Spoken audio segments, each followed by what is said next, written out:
Hey guys, and welcome back to another stream. Today we're going to check out Phoenix Point Complete Edition. They just recently released this update and it's full of quality of life, some loads of balancing changes between mission progressions, overall story progression, balancing between certain mobs and certain enemies. They also have done a lot of changes inspired by the Terror from the Void overhaul mod. They worked very closely together, according to their update notes, with the modders to actually implement some of the quality of life changes and inspired by that mod. So this one should feel, I suppose, slightly different for people who have played it a lot. I haven't played it that much.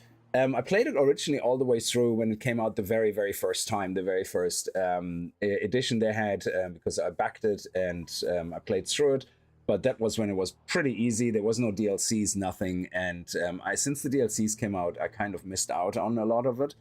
Just time, life, whatever the occurrence.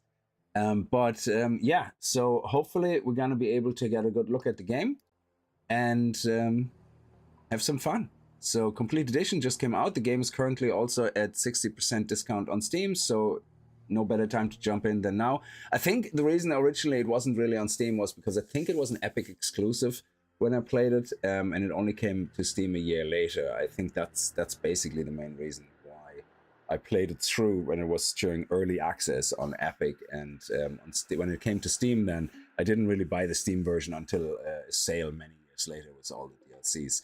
So anyway, let's have some fun, let's have a go and see what it's all about. Let's start with the initial cinematic.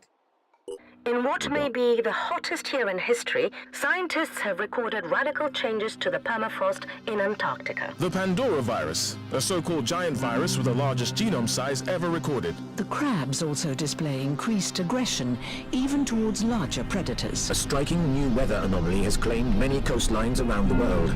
NASA is examining these clouds to figure out... We've detected large amounts of an organic composite. So far, the sample doesn't match any of the DNA records we've compared it with. We all saw it. Those creatures coming out of the sea on that oil rig. The president has declared a national emergency. It's obvious that what we're dealing with here is a biological weapon. As of today, we are at war. It's taking their minds. I saw them walk right into the sea. Thousands of people. Thousands. The mist is gone, but the city is dead.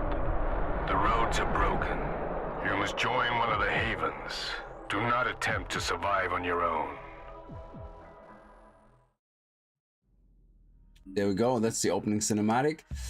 And that's what the story is about. It actually is a little bit reminiscent of Terror from the Deep, the XCOM, which was actually my favorite XCOM game. I think it's the only one I actually managed to play through without continuously dying. God, they were hard, these games. Anyway, so if you don't know Phoenix Point, it's actually made by, what's his name? Julian Gallop, I believe, who is the original creator of the XCOM games. So there's that, if that tickles your fancy. But let's play a new game. We're gonna stay on Veteran. We're not gonna use the promotional skins because they give you loads of extra armor and all that. Actually, let me turn on the sound a little bit.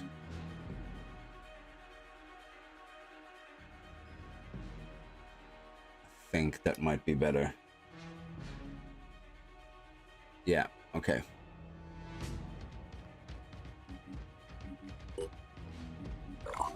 So we're gonna go Veteran at first. When the game originally came out on Epic, actually playing it on Legend was the only way to play it. There was a lot of weird things happening where they made a lot more sense on Legend and the game played better on Legend. It has, if you're not familiar with this game, unlike XCOM, I don't think it has this real radical RNG where you can stand right beside someone at 99% and miss. I don't think that actually ever happens. They also have a really cool manual aim system, so the combat is really my favorite part about it. Activated DLCs, I'm gonna leave them all in, there's no harm. Usually they spawn some quests at some point that allow you to get into the DLCs. I don't know what all the DLCs are about. I never really played them as they came out, so if there's things occurring in the game, I will just take them as they're just part of the game. I have no idea which DLC they're part of or not. I know some of these DLCs even introduce a merchant that sells you some cool stuff. So I think it's from Chaos Engines. So I tried to do a little bit of research, but it is pretty confusing if you're new to the game. But just have them all enabled and that's it.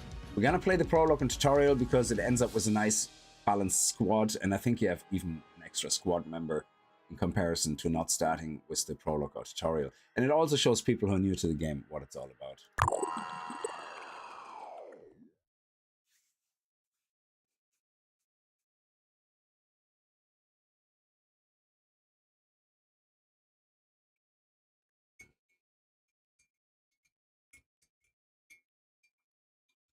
Sitrep is yellow alert. Other refugees are coming from the coast. 400 yesterday.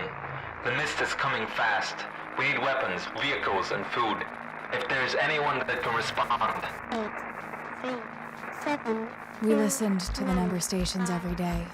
I took turns with Jacob, waiting for our signal. And finally, it came. A scarab got it too. Its AI directing it to our rendezvous point.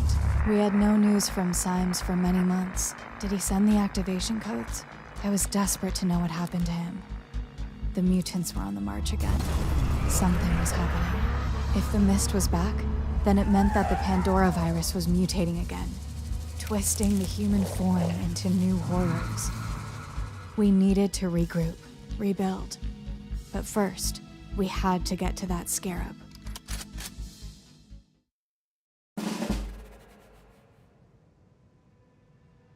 Okay, your movement is WASD to move the map, then you have camera rotation, you can zoom in and out of the map. You can also change the height of the map, so you can zoom really close in if you would want to, you know, to see some combat in action or whatever. And you can also go really high and really far away if you want to get a good overview of the map. So there is a lot of flexibility in those camera controls. Okay. This is the rendezvous point. The scarab is waiting for us right over there. It's the scarab, and that's just all about the movement now, introducing you. Let me just, it's still a little bit loud. That's crazy. Let's see if that's better. Okay, so Sophia Brown. Oh, I have backer names enabled always, so you might see some odd names. It's just a fun little feature. So I don't actually know exactly how that works or what names get replaced, but reporting enemy contact. We'll see. Enemy icons above action bars, they show you where the enemy is. So if you have a red icon, it means you can see an enemy. Select our soldier and move him over here. We're gonna get into the movement with the different colors. So basically, the way this game works, it allows you to take an action, turn, and movement in one turn, so you don't have to separate anything. So I can, if I go within the blue area, I can also then have enough action points left to do the action of the equipped weapon, so I can actually shoot. If I move all the way out to the last bit, I will probably not have much left, you know, on actions, and I will not be able to do anything. There is Overwatch. It's just currently disabled in the tutorial because they want to introduce you slowly to it.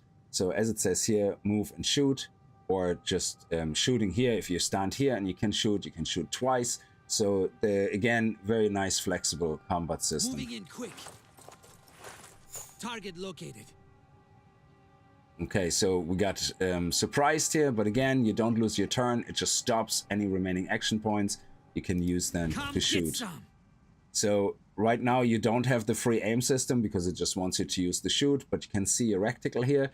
As it explains here, the way it works is, actually it's only talking about the health bar. It talks about the rectangle later. So you will always, 100% of the shots will always land in the outer circle, and 50% of the shots have a chance, I think it's 50, to go into the inner circle. So in this case, we shouldn't miss a single shot. Hostile destroyed. I hope the game sound is now loud enough, actually. So now we enter our turn. We're gonna get attacked.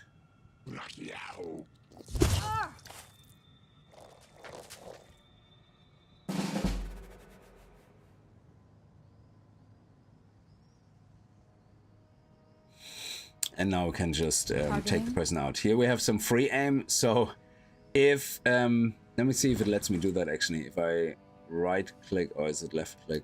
On a map, or it won't let me do it. So you can see the information on a map later on, where you can see the hit points they have on each body part, you know, what these parts do. So for example, he has a claw, so if I shoot at his arm, and destroy his claw, he won't be able to attack me. So the free aim is really good for that, because you can literally aim for the exact body part. So say if I'm not going to be able to kill him, I just want to take out his body part, that's it, it's disabled. There's nothing you can do about it. Well, he can heal it up. Or his legs, or his, his torso, or his head, or whatever. So we're just going to put that free aim right kind of in the center, where we have the least amount of chance of missing. But you can see, for example, at the lower right, there is a chance of missing. So if you're very unlucky in that case, yes, you could miss, but it visually shows you better why you might miss or where you might miss. So it's not as hidden away as it is with the XCOM games, for example, where it just goes, you're unlucky, you know?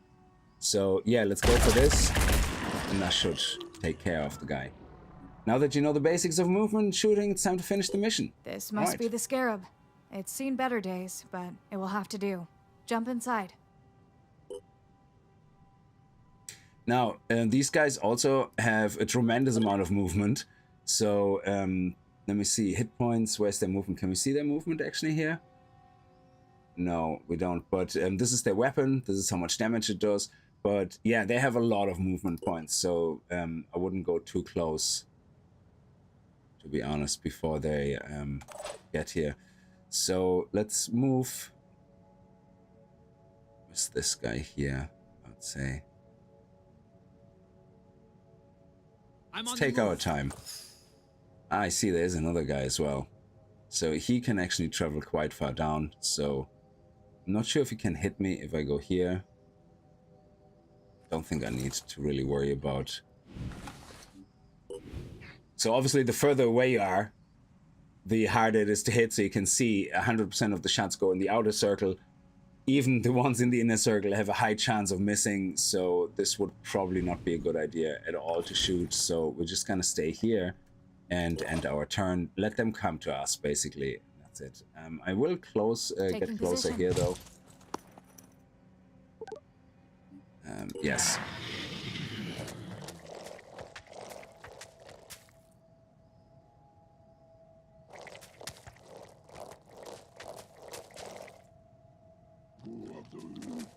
And there's a third one as well. Okay. All allies spotted enemies will appear as icons, so I can click on the different icons if I want, or just hover over them and it shows me where they are. Now, this guy will probably be able to reach me, so let's go with this guy first. Not stay too close. Come get some. I love the free aim. It's always my favorite part. Here we go. That should be 100%. Really the best Hopefully I'm far enough away where these guys can't reach me. That would be great. And yeah, we're gonna stay here. I'm gonna step back a little bit. Let's do this. Taking aim. Yeah, he's pretty covered. There's nothing I can do about it. But what about him here? So this is another thing that's really great about the game. You see the way he says, I can't see him. So this guy is fully in cover. However, if I can see it and free aim at it, there is a chance of me actually hitting it. So here I could get lucky and hit it, even though officially I wouldn't be able to aim at it with the automatic shoot. So the free aim is a really awesome feature in this game. So let's see if we're okay. Let's get even further back.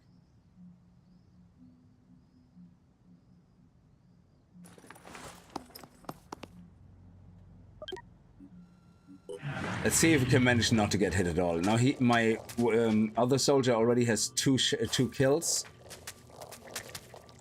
Nice. So we will be able to take care of him. Jacob already has 2 kills. Sophia doesn't. So I would say let's bring Sophia here. And let's take care of our friend here. Targeting. Hopefully it will be instant kill.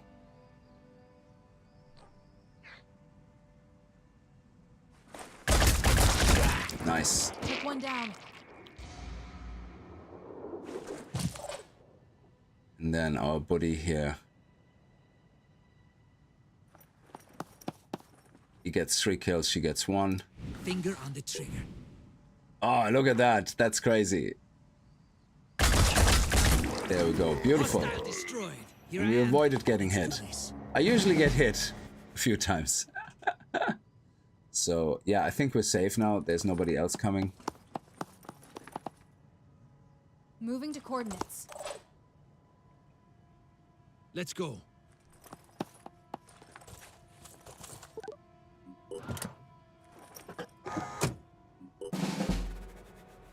Double time.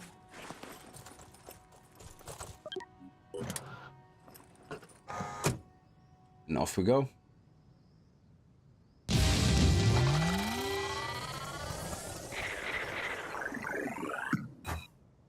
Oh, they got about the same experience, even though one did more killing than the other. Maybe it's hard-coded. Critical AF, how are you? I hope you're doing well. Just switch over here. Okay, skill points. Let's go. Now, there's a lot of the things in the game that have changed since I played it last. So I think I played like I said, when it came out on Epic, I played through it, and it has changed a ton since then. And the only other time I played it is when I was trying to play through the Terror from the Void mod, because it looked so awesome, but it got really difficult and I just dropped it in the end. So playing the base game After several hours in a long time. traveling, the howling noises stopped, and then so did the scarab. I did a quick survey around our position while Jacob talked to the AI. There was an abandoned government reclamation station nearby. These places are usually good for scavenging supplies and equipment, but they often attracted desperate gangs. The AI gave us the reason for our stop. An emergency rescue signal from another Phoenix operative. We had a location too, right in the middle of that station. The scarab made it clear that we should attempt a rescue before continuing with our journey. Despite no sign of the mutants, our comrade was clearly under threat. The scarab's missile launcher would prove very useful. We've got visual on the building. The Phoenix operative should be close by. There are hostiles up ahead, so stay vigilant. Soldiers have 4 action points. Use your movement, shooting, or other actions each turn. These actions can be performed in any order.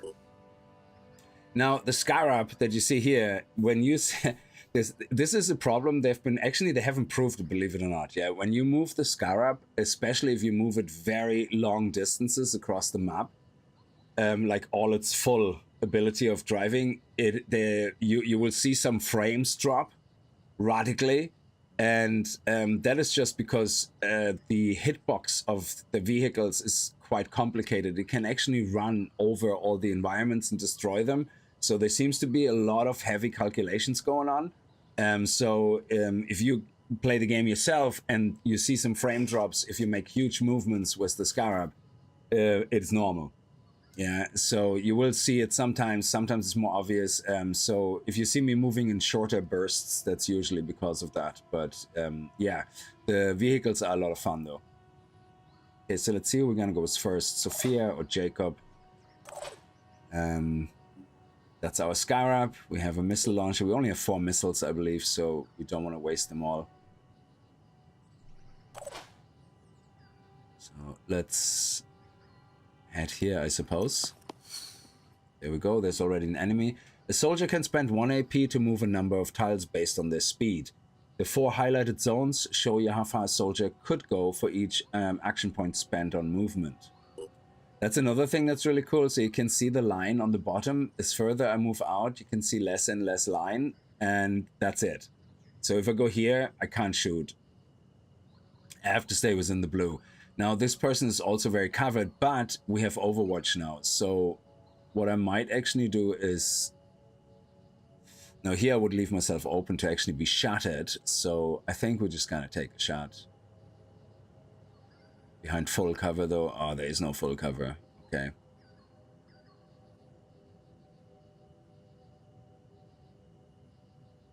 Actually, I'm going to go here. That way he can't shoot at me. But we're going to do an Overwatch now. The Overwatch ability allows you to fire within an area during the enemy's turn.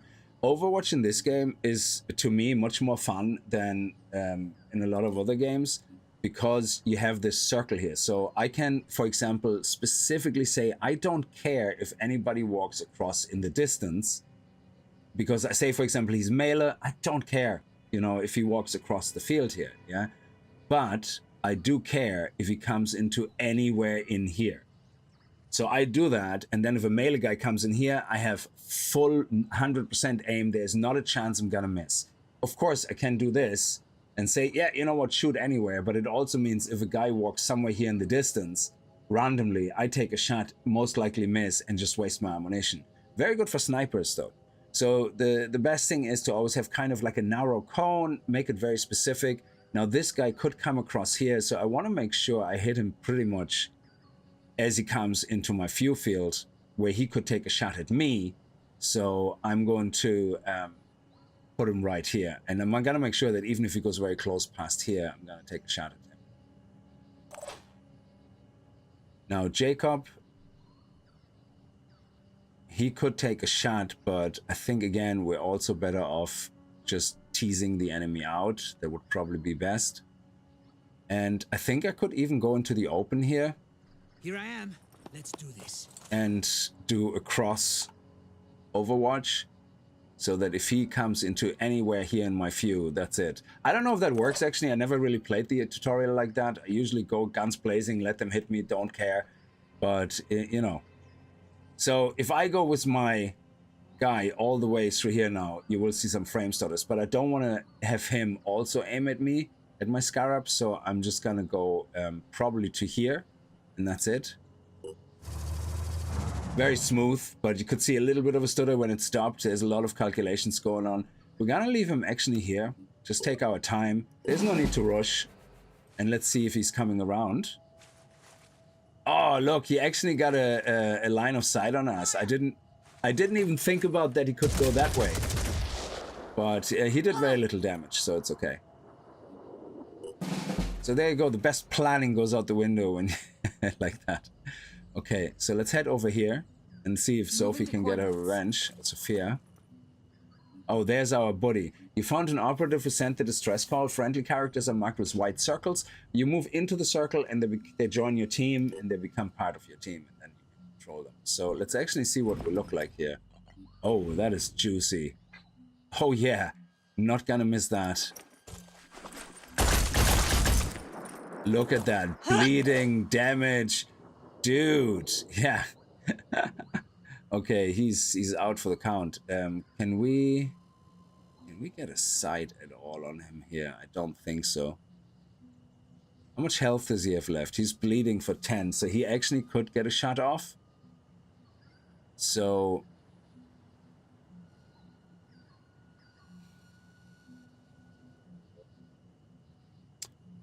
I suppose I could go here and smack him over the head. Let's go.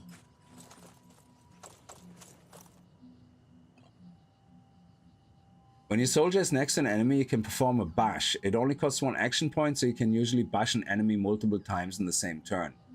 But because he only has 29 health, so in the next round before his action, you see he has a bleed damage of 10. He will get 10 health deducted, but it won't kill him, so he still could attack my my guy. So if I bash him, I either kill him, or I do enough damage that he will bleed out.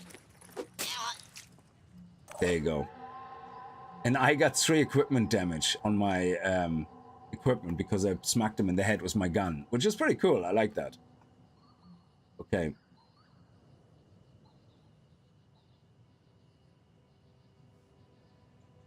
And now I can bring my scarab forward. So you can see now if I move my scarab like a very long distance away now, yeah, you will see what I mean with the frames.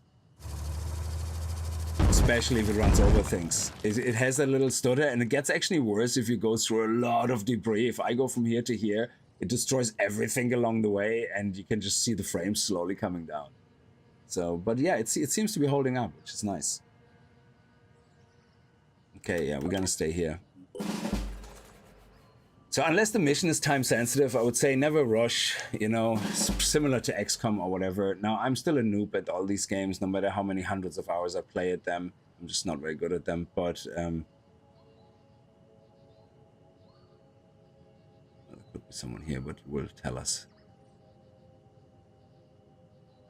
Heading out? The operative will always kneel next to terrain to assume a low cover, potentially blocking some incoming fire.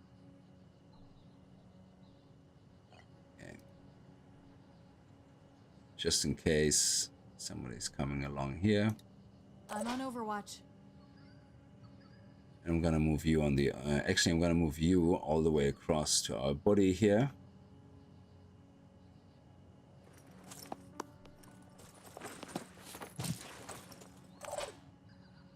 And then our Scarab is gonna go on the lookout.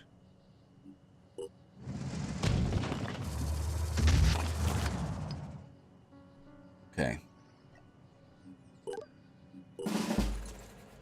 Our Scarab has a lot of hit points, so it's very good in going ahead and tanking. Tactical tip, take cover. The hostiles are carrying firearms, so don't leave your soldiers in the open. Take cover next obscuring terrain. Okay, makes sense. Lines drawn from the selected tile to a hostile unit indicate your soldier can shoot the enemy from there. Blue lines indicate the operative has enough AP to move and shoot in the same turn. Yellow lines indicate the soldier has line of sight, but not enough AP to take his turn, to attack this turn. So there's some hidden movement going on as well. So let's first get our buddy here. I'll be right there. Your squad has a new member. He's a heavy class, soldier proficient in heavy weapons and ammo. You can deal massive damage from short range and withstand attacks, making him ideal for frontline operatives. However, he's very slow. He has very low speed because he's so heavy. But he has a cool jumping feature, which we're gonna have to unlock now, I think. So, or he already has it. He has a backpack basically, which can jump. So let's head over here. So, our friend, keep an eye out on things. And Sophia should probably go into full cover. That's full cover. Yeah, let's head over here.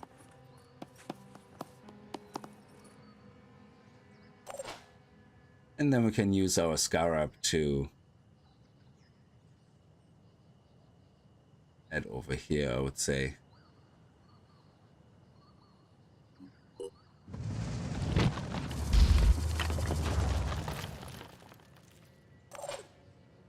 Omar has a heavy weapon, but no weapon. Has heavy armor, but no weapon. The crate on top of the nearby tower might contain useful items. So he has an ability to jump high. Obviously, you can't use it inside the building. If you actually look, he's in a closed building. So we're gonna have to go out first. Let's go. And then in our next turn, we have a jumping ability, which uses 2 will points and 3 action points. Will points is, I think, similar to all the other games where if your will points go to 0 during your run, you go panic mode and go bananas, and that's it.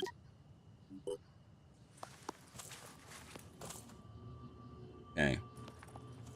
We have 2 different guys. Oh, he seems to be very snippy. So what's the difference between the 2?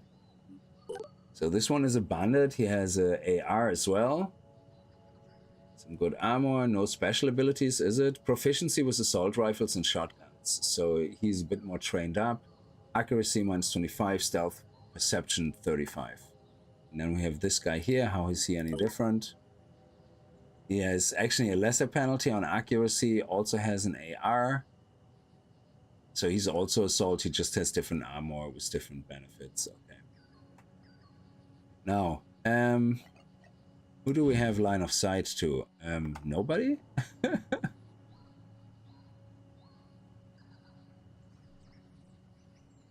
I suppose what we could do is take care of it with here, but let's see if we can at least get a kill with Sophia. I think she needs a kill. Let me see, how many kills does she have? Can we see that here in this screen? No. But, yeah, we want to get experience with all our soldiers. So let's see if we can get a kill shot with one of them. I don't think they are on Overwatch, these guys. So let's at least get 1 kill shot. Actually, before I take that shot, let me see. Could I get in better position with my other guy? And then take one of them out. So that's a good thing. I actually can make my decisions in sections, in stages. So I could take the shot now, but I'm not forced to. I go, you know what, let's see who else I can get close by, and you know, if I get any use out of that before I, you know, spend an expensive rocket potentially on taking these guys out. So let's go to our jumping guy. Heavy torso armor comes equipped with jetpacks, allowing soldiers to fly over obstacles and reach very high points. Now there is a cooldown as well, so you can't do it every turn, but that allows us to do something like that. I intentionally went on this side just in case I actually can take a shot. So once you land beside something, you also get will points back because it's like motivational. You found some gear, you know, very cool. So now we're gonna equip that. We're gonna put this in here. This is backup and this is for healing. Very good. And it costs 1 action point to do all this. So I think in a lot of other games, you have to spend an action point per item you move. This one is just this. And encumbrance is important, obviously, otherwise you're gonna come to a grinding halt. Okay, yeah, that's it. The Tri-Autocan is a powerful heavy weapon with high damage but low accuracy. Firing it costs 3 action points. Use it to deal with nearby enemies. Okay, we also have to reload. There we go. We're not yet loaded. Excellent. Okay. Now he can't take his turn anymore, but we have... take a shot here. Yeah, apparently we could take a pot shot here. Or if I go up, can I go up? I mean, there is a ladder. Oh, I thought that, yeah, there is a ladder. Yeah, but that will require more movement.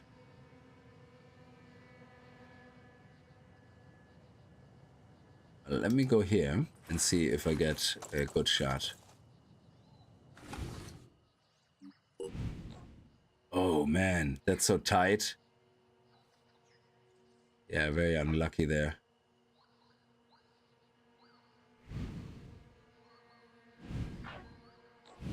So let's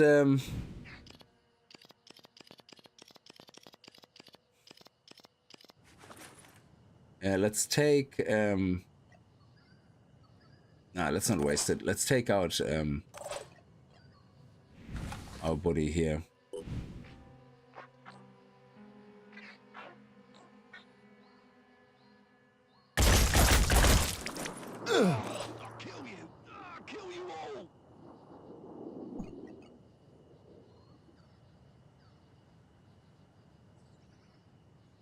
So he could go left or right of her.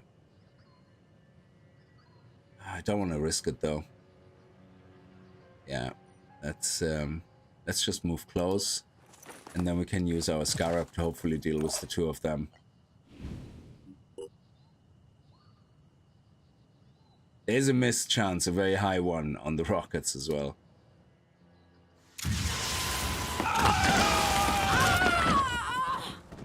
Okay, beautiful. Excellent. It saves us some hassle.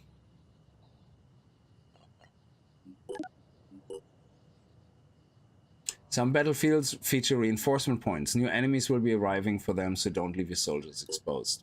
So you see there's a new guy here, a new guy here.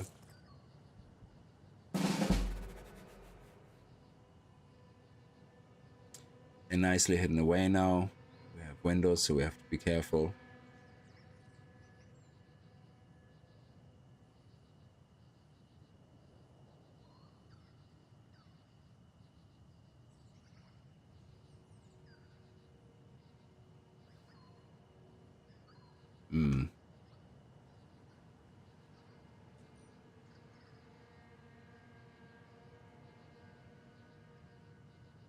Moving to coordinates.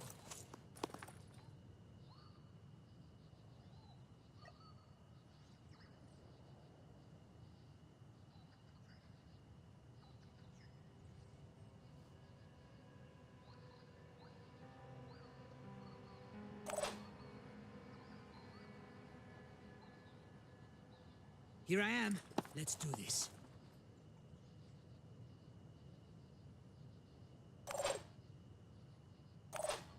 And here's our buddy up top. Oh, we have 3 charges actually of that. Okay. do want to just drop down. But I don't want to... Okay, let's... Is there any full cover anywhere?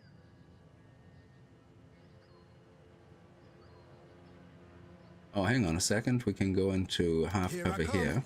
Okay. And then we can go into snipe mode here into... Oh, they won't be able to get there, so we're just gonna cover this side as well, just in case. I'll keep both eyes open. I'm gonna leave my Scarab pretty much here.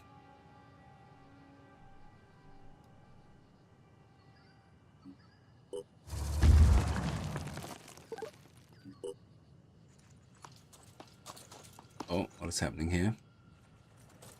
Oh, there's 3 guys. Okay, he's coming around there. That was I knew that because I have absolutely nothing covering the side. That means my rocket guy could potentially get the better of him. Unless Sophie obviously can get the kill shot, that would be preferred. Yeah, let's get Sophie in here. Oh, she actually has aim at somebody. Interesting. Yeah, that's not a very good hit chance.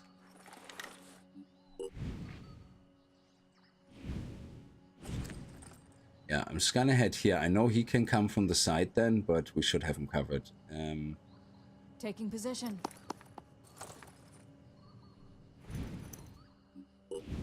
Yeah, that's much better. If we shoot his weapon, he won't be able to actually use it if we can manage to break it. Equipment damage, 21 damage, 5 armor.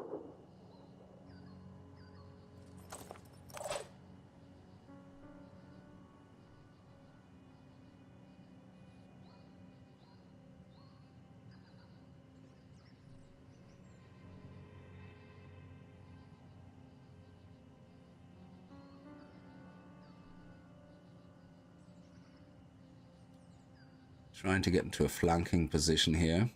So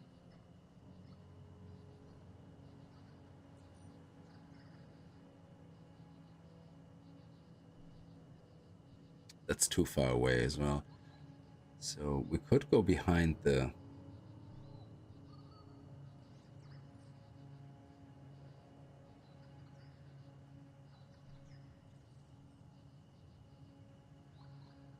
This should give us good cover as well. Let's see what we can do with our heavy first. Move him out of the way. Yeah, he's not really gonna be doing much.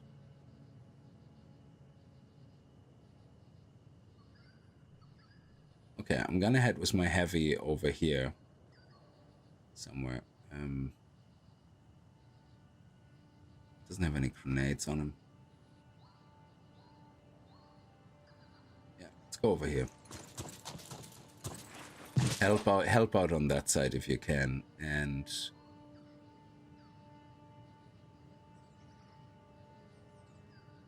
rolling out. I'm gonna get myself here on a nice overwatch in case he tries to be smart and flank her. Now, technically with this guy, I can see if I could get a rocket off to over there to deal with the guy in the back.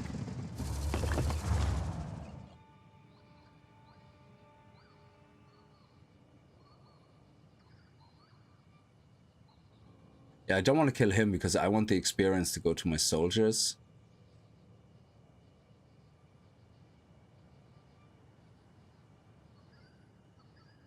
Ah, this is so tight. Are we better off hitting him here?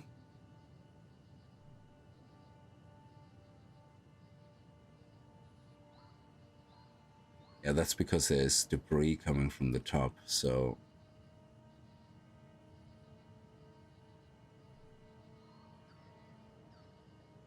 He's the only one. Ah, we're gonna have to kill them again. Better off dead than too many injured.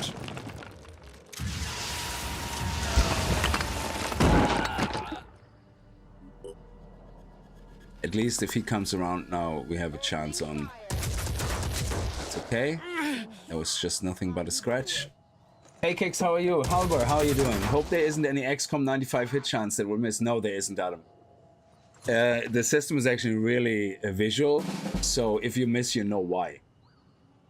So, okay, now we got this. Okay, let's head over here. So, Targeting. You have a thing called free aim, and you see the circle. So the way this works is that 100% of your shots go into the full circle. Into, like, so anything inside the bigger outer circle, that is so if I go here, for example, then half of my circle, most of my circle is around the guy, and that's where you can miss. So it's very clear.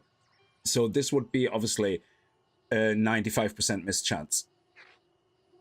If I go right here, 100% of my shots will hit, but they might hit body parts I'm not happy with, yeah? So if I want a headshot here, that means 100% of the shots will go in the outer circle, which means 50% of my shots can miss.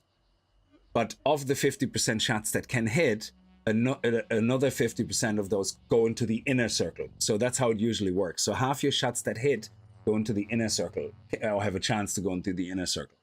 So if I do this, I obviously, you know, hit everything, but I might take just his weapon out. So if I go to the other guy, he's a heavy bruiser, so yeah, heavy machine gunner, heavily armored. We end up making him bleed.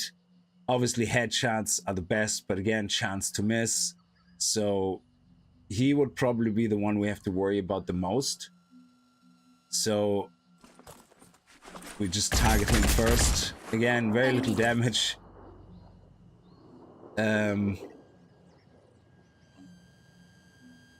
Actually, I'm going to head back here. Ooh, yeah, I head back here. That way he can't come around and hit me. He could come out, but he's not going to do that. So we have our heavy here.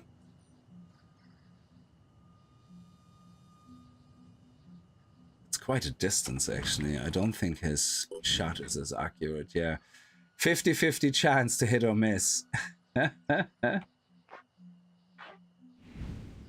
So I know they have to come through here to hit him. So what I might actually just do is stay here in Overwatch on that side, so that if they come closer and they want to get around to flank my dude, I have them covered. Yeah, that should be enough. So if he comes all the way around or he comes through here, we should have him covered. Now, my dude here can't actually hit anybody, which is fine. But, again, go into Overwatch and put the Overwatch to approximately here, I would say, in case somebody's trying to flank. I'm pretty safe if he tries to flank from here.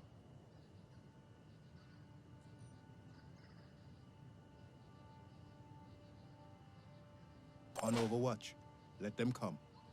Yeah, now my Scarab still has a shot left, so we could kind of break down the wall if we need to, but I think I'm gonna leave the Scarab out of play right now. I think we're good.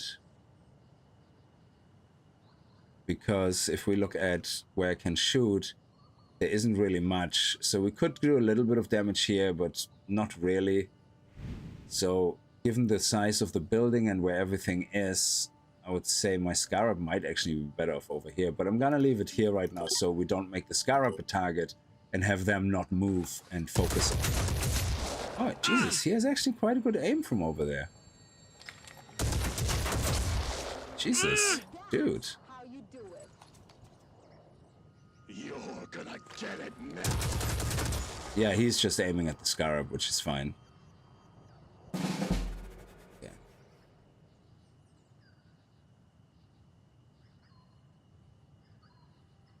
I think if I go here, I'm gonna be able to take this guy out.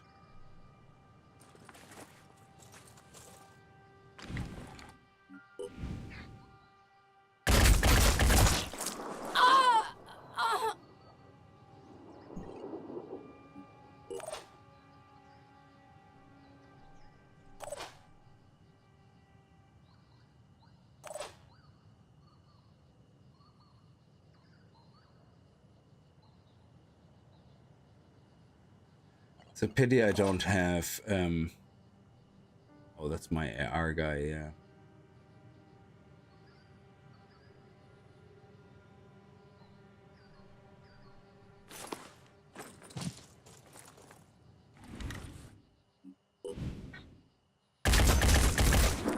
Oh! Try again, you bastard.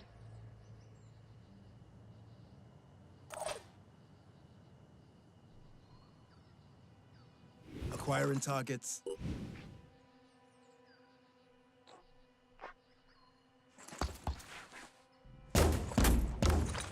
Yeah, we missed him. That's terrible. So, okay, we're gonna have to move our Scarab.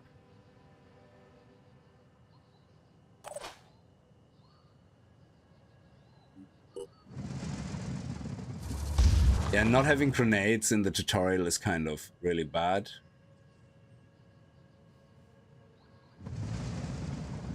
Let's hope we don't miss.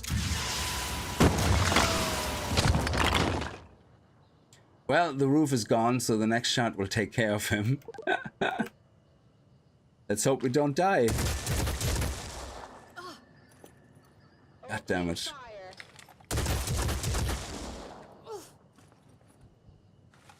Action.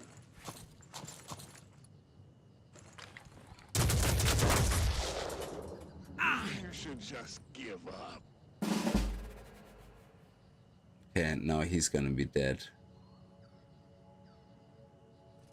Come on, you get him. Get your revenge. Acquiring target.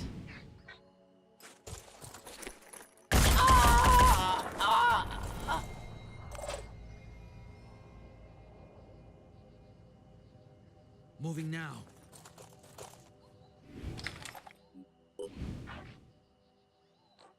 Actually, we should probably... God, he's so tough.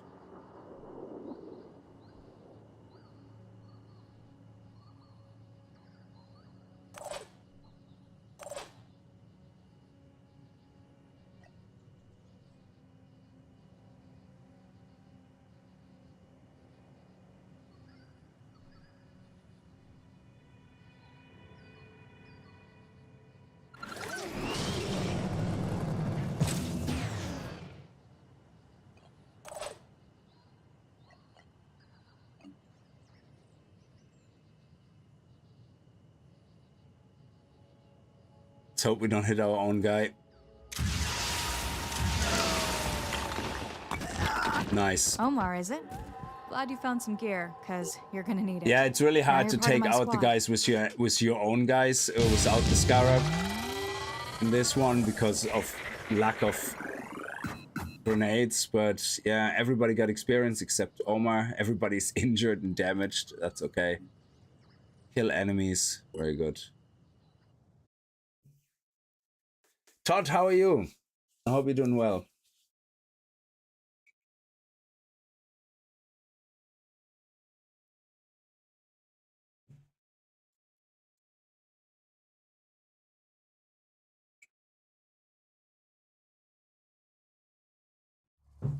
After the battle, the Scarab resumed its course towards our base, struggling through the rough terrain.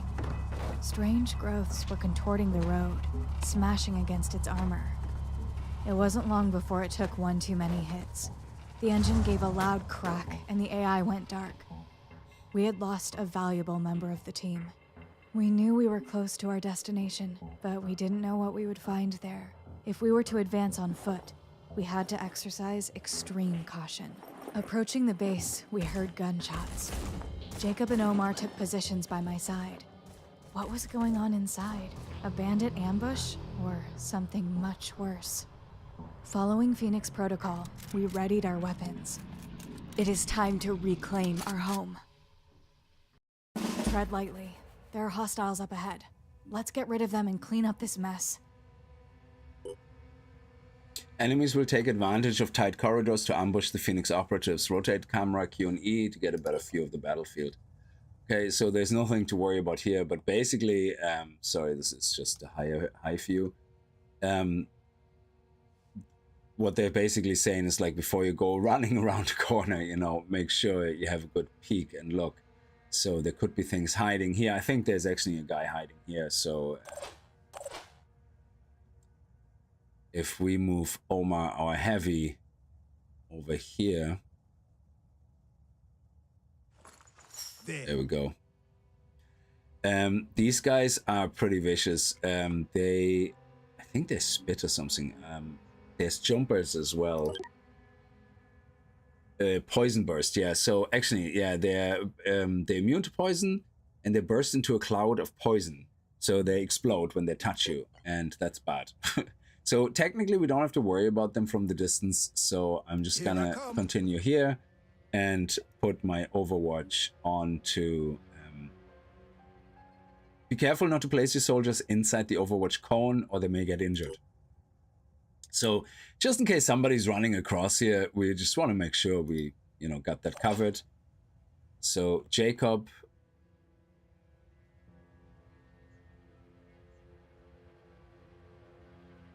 I'm gonna put you here. Let's do this. And let's see what's the ratio to hit here. Oh, we don't actually see you? Interesting. All right. Well, in that case, let's actually see if we can just take care of you. They're very small, so yeah. Usually I like to go with Overwatches on these guys because they're so tiny. They're so hard to hit.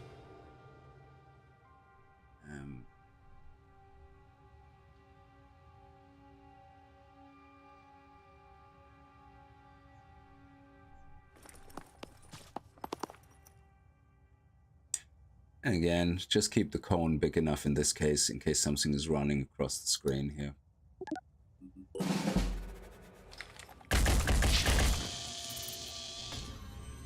No visual, but I can hear commotion coming from the hangar. We must investigate. Location beacons show the location of an unknown entity, enemy, neutral, or allied in parts of the battlefield which can be heard but not seen. We should investigate.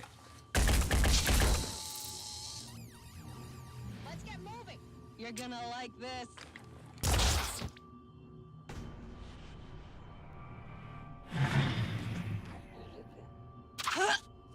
Well, sounds like somebody got attacked over there. All right, let's get our assaults first.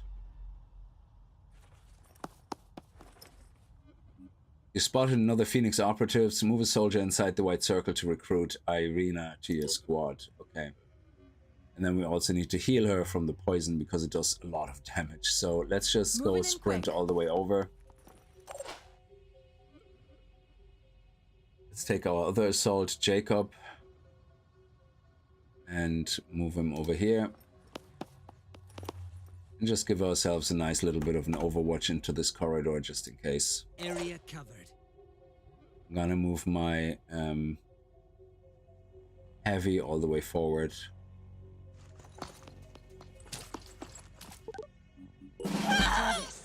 Yes, yes, yes. Oh, it's 50 damage in total. Oh, okay. That's good. So she's not gonna die. We've got a that poison quickly. worm situation. Somebody get a med kit. Yeah, don't worry. We got you covered. Rolling out. So she's a sniper. She's now playing for us. Let's heal her up.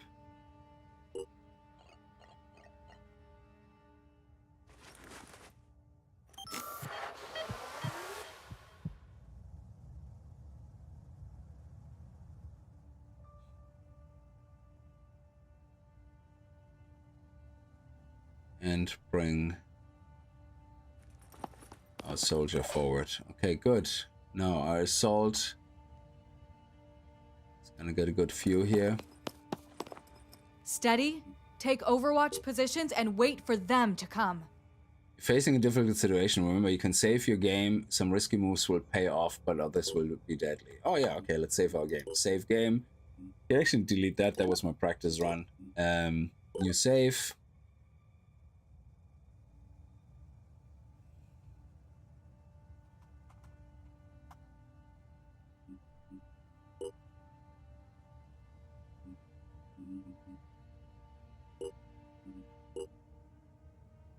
And we're gonna head Overwatch into here. Now, as far as I know, all the guys in here are melee, so we don't have to worry about anybody shooting.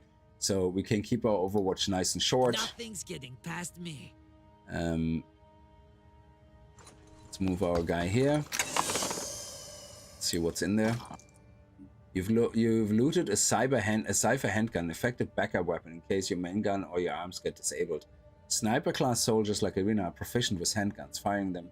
Oh, that's cool. So we're gonna keep that one in there for Irina. However, my big dude is gonna get the grenade. I don't know who's grenades usually. Grenades are, I think, usually your heavies.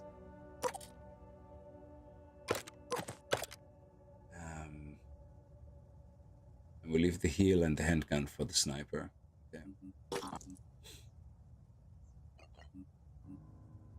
Actually, let's move the sniper first if we can, because if we can move her to here, then I can use... Either she can herself... No, she has nothing left, but I think he can give the stuff to her. Ah, we don't have enough action points, yeah. So, yeah, she's gonna get kitted out next. Of course. Okay. Let's just leave it all here.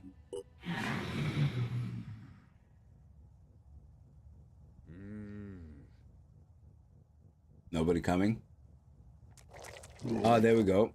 See, no, that would be silly to have shot all the way there, because the hit chance, if you look at it, is not really that good. We're talking at least 30% of the circle or something like being out, so that would be crazy.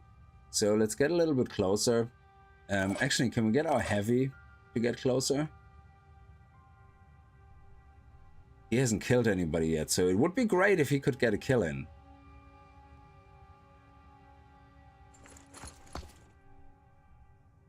Oh, he has such a tiny circle as well. I want him to get the kill.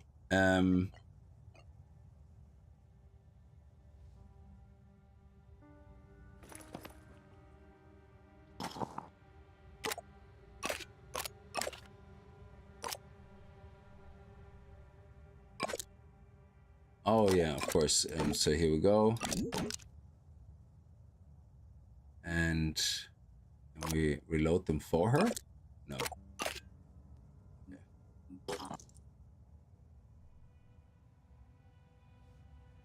Here I am.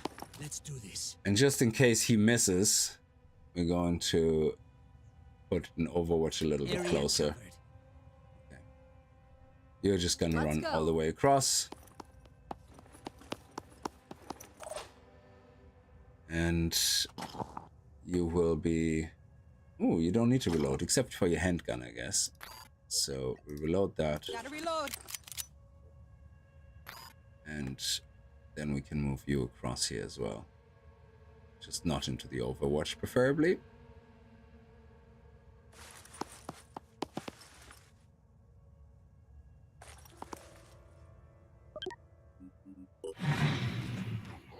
Come on, get your kill.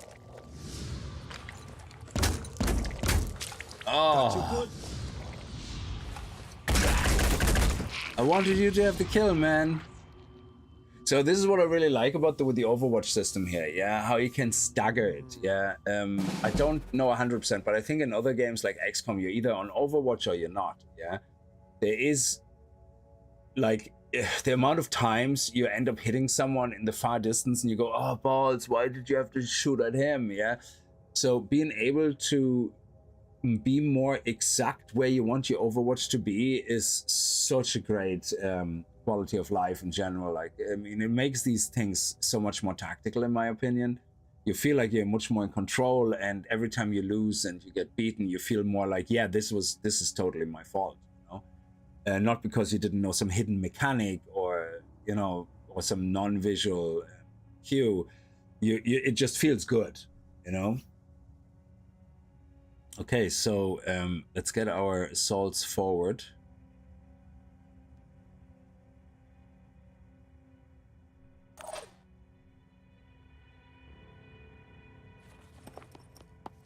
Again, most of them are melee in here, so I don't think we have anything to worry about.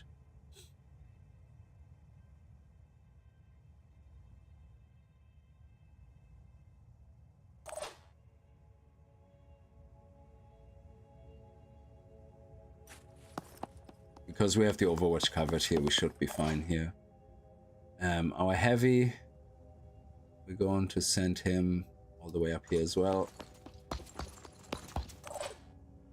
And our sniper we can send here and check out what's in the chest.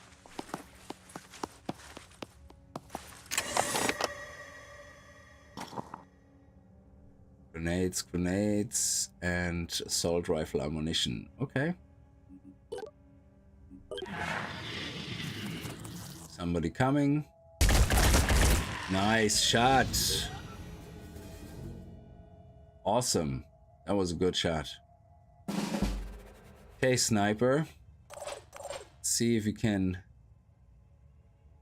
Oh, that's the heavy. Where's the sniper here?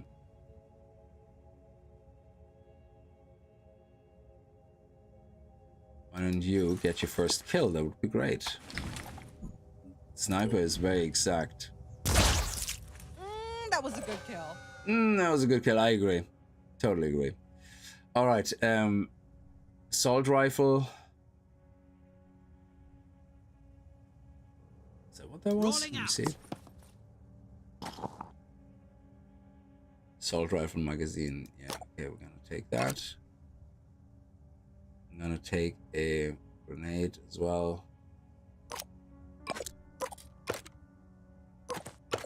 And that's it.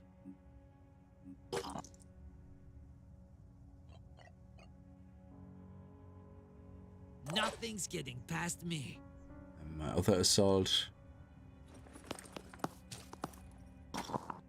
You can take the heal. And the grenade as well.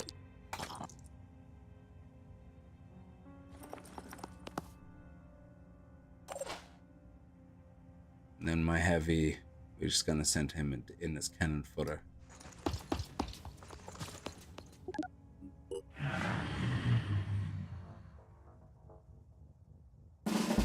We're gonna get the face hookers now in a second. I think they are such a pain in the balls. It's not that they're really that terrible to deal with. It's just you need to always have a buddy with you to help you. That's the problem. So it kind of forces certain team dynamics on you.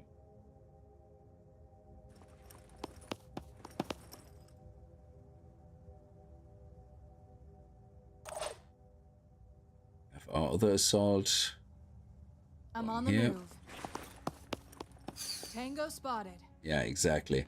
Mind fraggers. Mind fraggers are dangerous creatures that will latch onto a soldier's head, mind controlling them. The best way to deal with mind fraggers is to set a short range overwatch cone and shoot it down as it approaches. Exactly. So let's go here and keep that overwatch right here. I don't think he can go there on the right, but just in case. Nothing's getting past me. Exactly. That's what I was hoping you say. Well, I'm gonna go here, and then hopefully... And I think they have a 3-tile jump distance, so... Could technically throw that, I think. No, it takes 2 action points, yeah, so let's leave it here. Okay, our sniper, we're gonna bring you all the way here.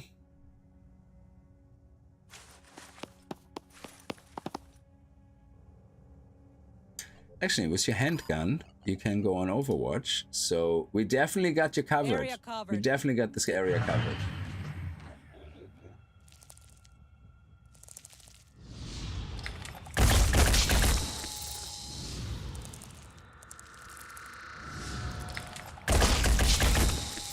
Hostile destroyed. And that's another sneaky thing, that there's 2 of them in the tutorial mission. So you think there's one, you might only put one person in Overwatch, and then the second one gets face hooked. So yeah. I think we now have to go upstairs, but let's just make sure everything's clear here. The door is shut, so we'll have to use those ladders. Go, go, go! Okay. Can't get up there. So I'm gonna head over here. As close as possible. And then our other AR is gonna go here. Let's go.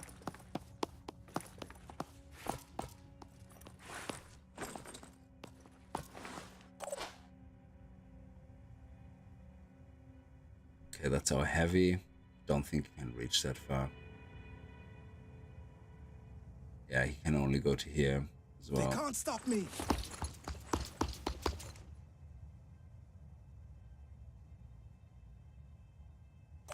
Actually, if we get our sniper to here.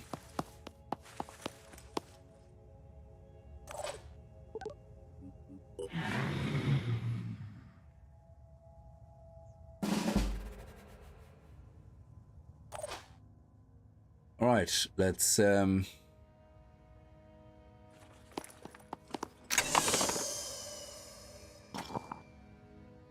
heavy. Okay, autocannon magazine, some healing, and another grenade. Very good. We leave it here, and I'm gonna go into Overwatch right here. Area covered. Okay, the other assault rifle. Okay, we're gonna have to get our sniper up first. She's blocking the entry.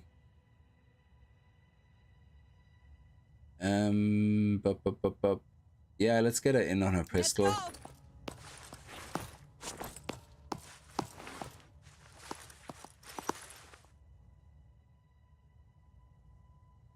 Nothing's getting past me. Now we can get our assault up as well. Let's not go right in front of the Overwatchers. That would be a bad idea. But let's head over here. Let's go. So if somebody's coming in to go for Jacob, then yeah, it's fine. And then our heavy, we're gonna bring him up here. Halberd, crazy enough, I believe XCOM 3 Apocalypse still had way more items, weapons, armor, vehicle rooms, more personal, etc. than Phoenix Point.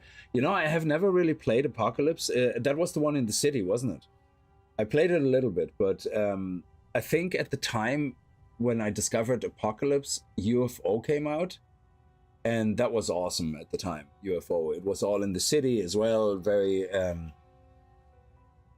close combat and all that. And I think I got into UFO then. Very much. But I think Apocalypse, yeah, I've seen a bit of gameplay on that, all right. It looked very good. It was very advanced and unique in its own way. The cake is like, how are you doing? Yeah, the city one from 9/7. Yeah, exactly. So...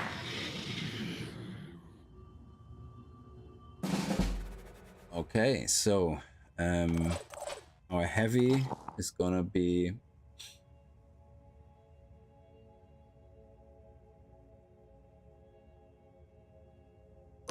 taking a backup grenade, some backup ammunition, and I suppose for a backup heal, and he can take another heal. Oh shit, what did I do? Oh, I did undo. Crap.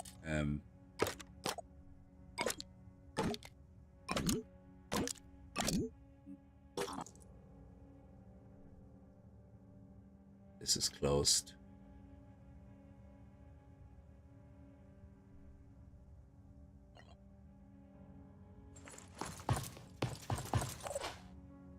Okay, let's get our AR guys first on the scene. This is where they will come up if they're coming up, so we might as well.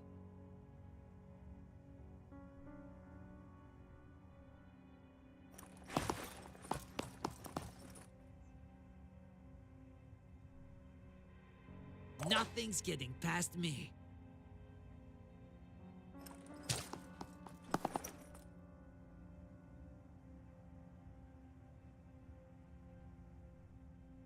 Nothing's getting past me.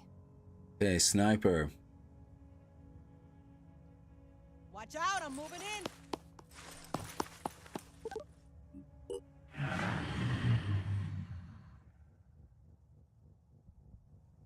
Here we go, we have somebody moving underneath, coming up the ladder. Not all the way up yet, but that's okay. Where's our heavy?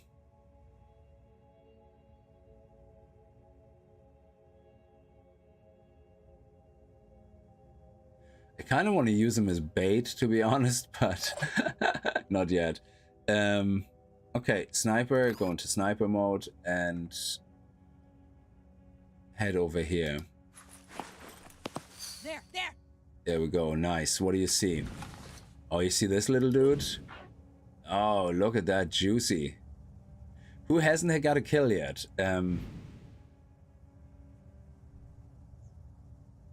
How can I see who had a kill? Because if I can spread my kills, it means better experience. She already did a kill, so I'm going to not use her yet. Jacob, I think, is pretty low. I don't think he killed a lot yet, did he? Doesn't really show me their kill count, which is annoying. But it should show me his experience, though. Now, he's level 1. Sophia is also level 1, but she's very close to leveling up, I think. Yeah. Oh, he didn't. Omar didn't get a kill yet. So we got difference. We can't put him on Overwatch anywhere. That is so frustrating. Actually, we're gonna put him here. And we're gonna put him on Overwatch right here. And then we can move our other guys just in case he misses. I just want him to get a kill. We're gonna put that Overwatch here where his cone is not. And then I can use Jacob to move across here. No, actually I'm gonna bring Jacob here. Just so we can have a good look what's underneath. So please get your kill now. That would be great. And you have your Overwatch, I don't know, somewhere down there. Oh, look at that.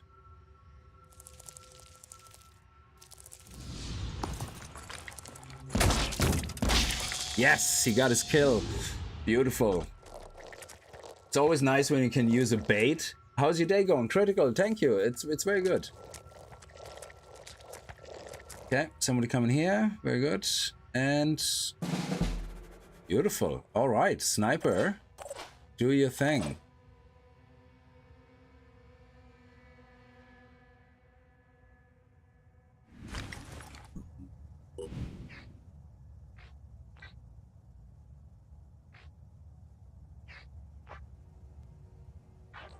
I don't want any miss, so we're just gonna go for full body shot.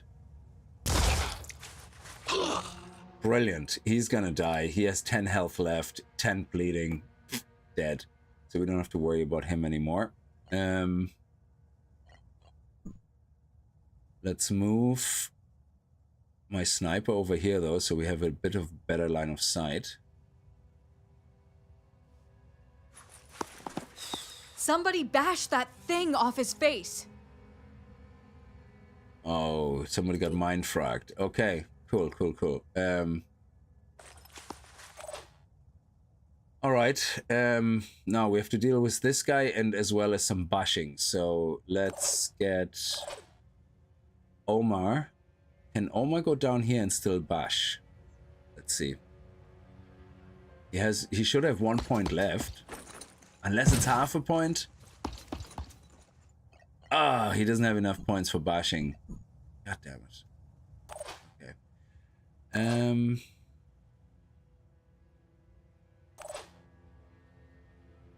What's your hit chance here? We don't care about him. This guy. Yeah, he's dead. Excellent. And what we're gonna do now is we're gonna go into Overwatch. And just in case, we're gonna keep it here just in case this guy starts coming over to us. And that means we can do the bashing of the face right here. Moving in quick. There we go.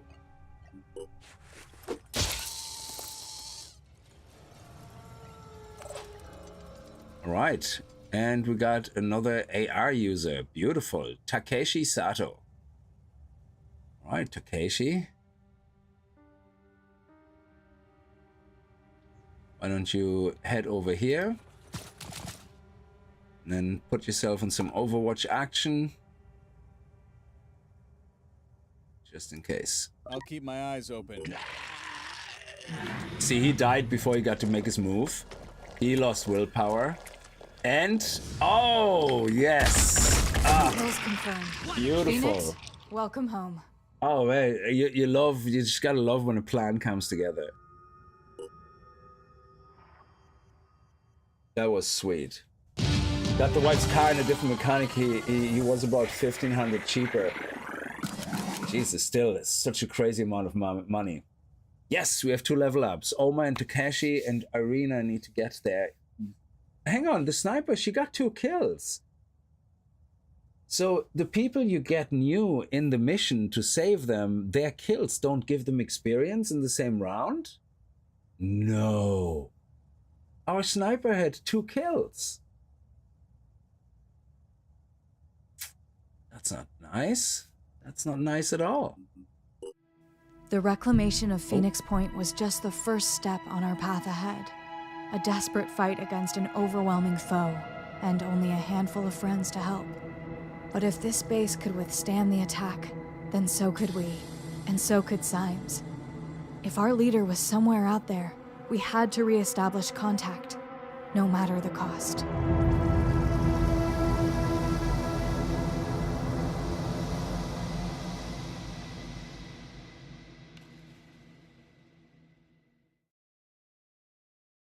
Steam Winter Sale tomorrow. Oh, don't get me started.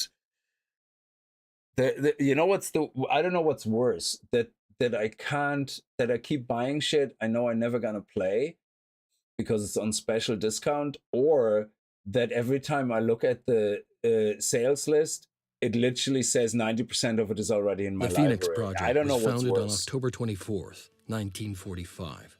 The Second War to end all wars was over. But there were those who understood that we could no longer You're talking afford about to think older in games, of terms course, you know, nations and that are in my empires. library already. For a time, the There's a lot Phoenix of new games Project don't even get the successfully discounts. navigated the political conflicts of its era.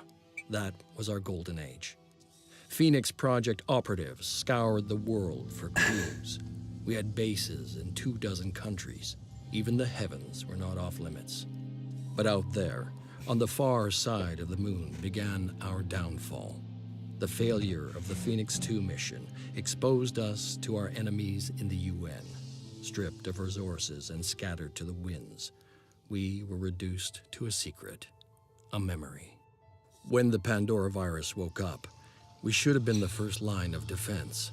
When huge clouds of mist appeared over the sea, when people started vanishing, we should have figured out what was going on. And when those people started coming back, changed, hostile, alien, we should have been ready to fight, but we failed. The ecosystem started to change, imperceptibly at first, then faster and faster. 3 factions arose. New Jericho, trying to restore order and purity. Sinedrin, hoping to build a world without hierarchies. And the disciples of Anu, a new syncretic religion dedicated to adaptation and biological change. At war with the world and at odds with each other, these factions cannot find a way forward. Now the mist is returning and armies are rising from the sea. Without the Phoenix Project, humanity will fall. It's time to rise from the ashes.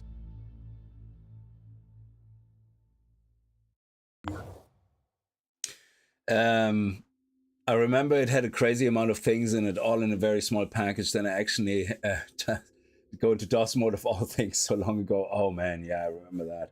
Remember when DOS added colors like to the text and all that? Oh my god, it was very exciting times.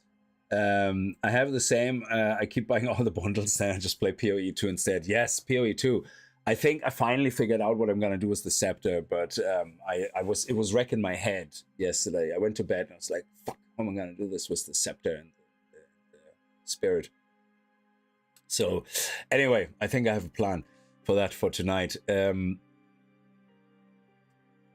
Yeah, so Halber or anybody else who's like really well versed in this game, don't give out to me. I have restarted this game 5,000 times probably since it came to early access in Epic stores, but I only played it through once, and that was on the easiest difficulty. Actually, it was on the hardest difficulty at the time, which probably is equal to the easiest difficulty right now.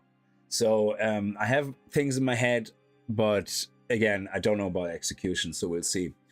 The Geoscape shows the world of locations. So if you're new to the game, it is really awesome the way everything works. I think the flow of the game and the gameplay loop is just absolutely brilliant. The most recent update for the complete edition did a lot of story progression or progression balancing. So if you look through the patch notes, there is a lot of people which complained that as you get to the end game, either you had to rush things, or the game was rushing you, or something, or you had to do a lot of filler quests, and it didn't feel timely right. So they rebalanced a lot of that. Yeah. So once you get mid game to end game, everything should feel more fluid. Yeah. They slowed down a lot of the things that people were overly aggressive. They sped up other things. So certain missions will not pop up anymore as often that people complained about. So they did a lot of listening to, the audience and their target audience, and, fixing it. And as I said in the beginning, a lot of the changes they made also were inspired by the overhaul mod, Terror from the Void, which they worked very closely together. So they didn't just go, oh yeah, we copy that. They're like some developers would do. They actually were in contact with them, said how could we implement that in our base game without it looking like a mod, but actually look like it belongs in there and flows with the game. So they did a lot of work, I have to say, and you might not notice any of it if you're a veteran in the game. It might be all very hidden away, but it's good to see that people respect modders and actually see that a lot of people enjoy something to bring it into the game. I think that's great. And they give the credit to the modders, of course, which is fantastic. So now we have a base. We start off with one base. There we go. There's our base. And we can see the bases here. Phoenix bases. Your base is a stronghold containing all facilities as well as vital resources. Now you can have multiple bases, of course, like in XCOM and whatever you're used to. We have currently one aircraft.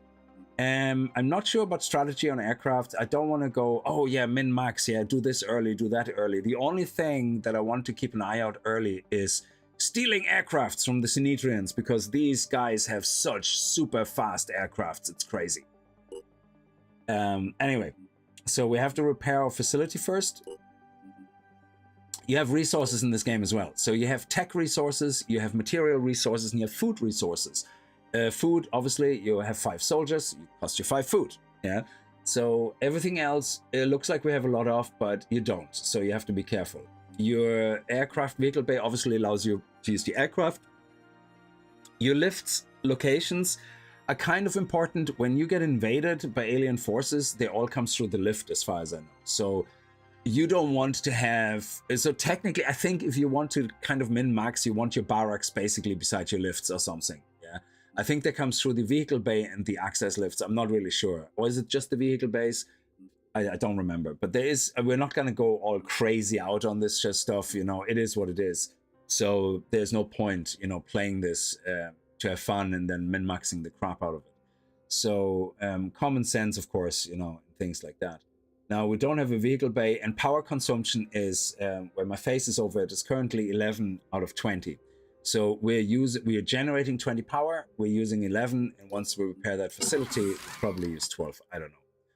But we have personnel at base, we have a storage facility for all weapons, ammo, and equipment. Storage capacity is shared across all bases, which is absolutely fantastic.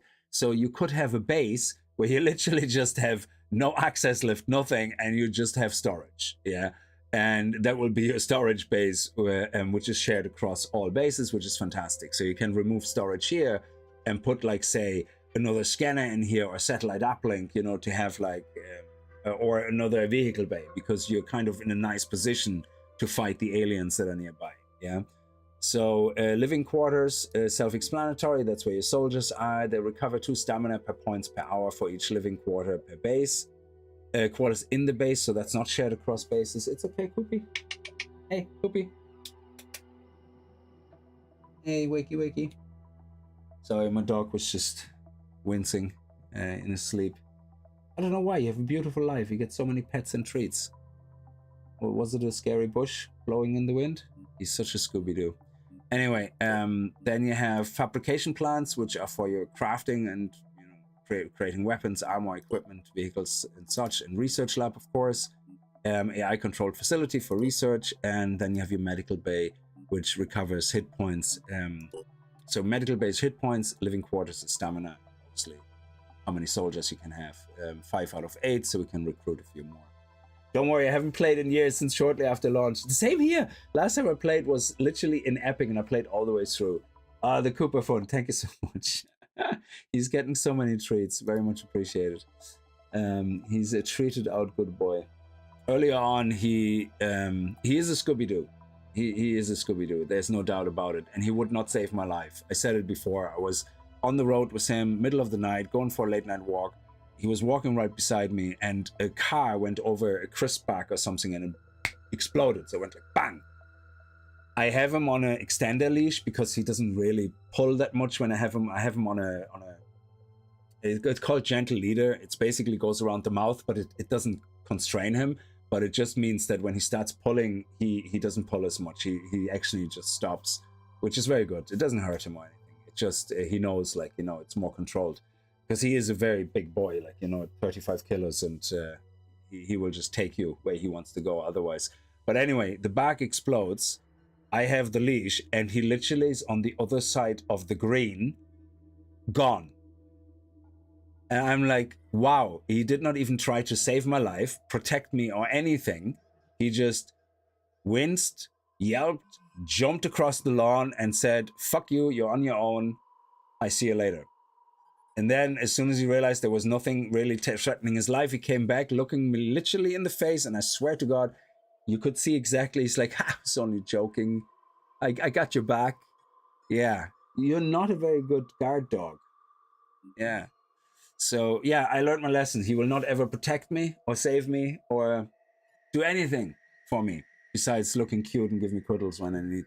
That's about it. Anyway, sorry for the sidetrack.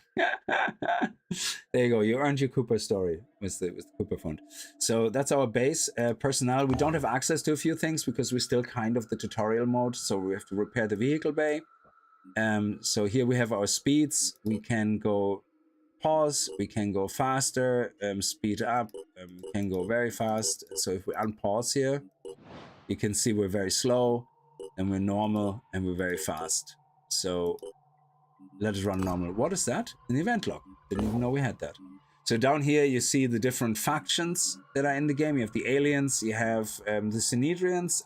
This is the Anu, I believe, and this is the got what they already called, Jericho or something. Okay, the game paused. Why did it pause? Let's go. Repair vehicle bay. There we go. Personnel. Before you send out your squad to explore, you should equip your soldiers and level them up. Select the personnel button. Now, this is really cool. You can, different colors, whatever, and all that, and level them up. I think there's a lot of fun to be had with all the different options. It's very XCOM-like as well, I believe.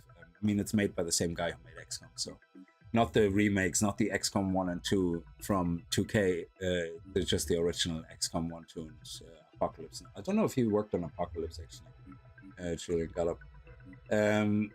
Jacob, he's very good. He's our front line, so we're gonna level him up. You can equip your soldier with new weapons, armor, and other things. Oh, let's go. Okay, and you can customize him with colors or whatever. So every time you gain a rank, you have choices here, and you get points. And those skill points you can then use to upgrade to select skills that you want to use. You also have Phoenix skill points, which is a really nice feature. So say you're just 1 point short and you're going on a hard mission and you really need that skill. You can use community pool skill points, yeah, which is really nice. They're kind of for everybody to use. So this is the cost here if you want to level up speed, willpower, strength. I think for these guys, speed is important. I don't think in the beginning you need to spend much on any of this. But one thing that I like is dash. I definitely will use that. A target also inflict vulnerability. Yeah, that's. So we're gonna definitely select dash for any assault that levels up. It moves up to half your movement range, limited to uses per turn, but it doesn't. It only costs 1 action point, so you can actually get really close to somewhere and still shoot, rather than using up all your action points to get to the same location and not be able to shoot. So dash is really, really good.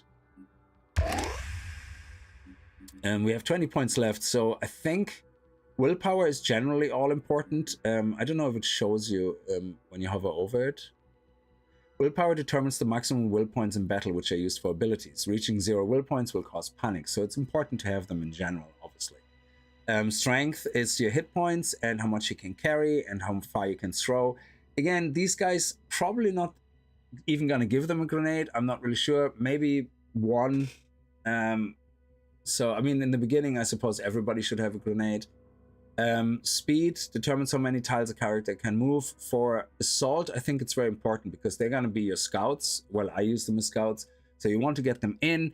Maybe even if you're detected or you see somebody, you want to have enough speed and action points left to get the hell out of there and go into cover, you know, if you unexpectedly see something. So I would say maybe put, how much is this, 15? Shoot back at an enemy when attacks. Yeah, okay, so we're gonna put 1 upgrade into speed as well. I think that's good. Okay, what are we gonna do here with equipment? We have extra ammunition. We keep the assault rifle. That's our gear in the moment. Odin helmet. We get 20 armor. 20 armor. It's 3 weight. Later on, you get extra, you know, perception, speed, all these things. I really need to replay this game like all others.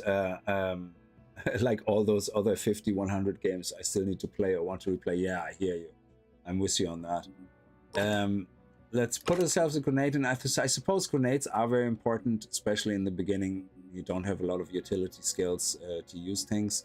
So that's Jacob. He's done. Let's go to Sophia. And also, you want to make sure you rotate your squad. I think you can take 4 or 5 with you. So when you get new people in, don't have that superstar squad that you get to level 500 and everybody else just sucks. You kind of want to bring in one person, always at least, that needs to be leveled up. And then hopefully they get a couple of kills and that's it. So let's go into Sophia. She also give her a grenade. And oh, she has actually, so there is this randomness on what the secondary option sometimes is, which is really nice. Gain sniper rifle proficiency with plus 25 damage and willpower. So this is, I think, something that snipers have inherently. Yeah. So this one would give us the opportunity to increase our damage, and we just have to counteract it by giving her more willpower. So we could build her slightly different. So, but I'm not going to do that. I'm going to go with dash, and I'm going to put 1 point into speed as well, just to make sure that we have enough area that we can cover. So that's going to be my starting area.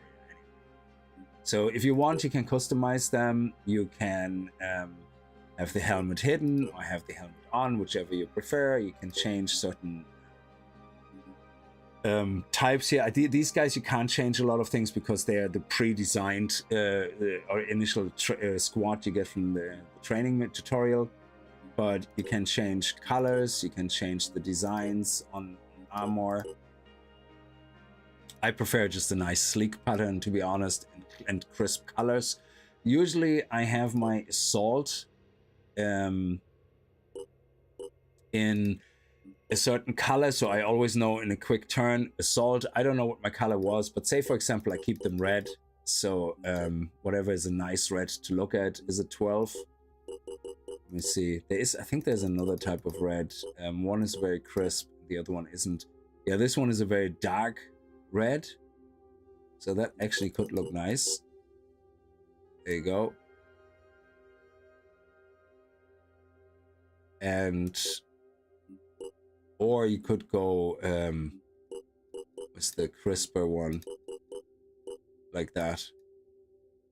I don't know, or do a mix of both, whatever you prefer. Not all of them have 2 colors, so I usually pick the same color. Yeah, this one looks kind of nice. It has a little bit of a variation, so I'm gonna keep them like that, 8-8.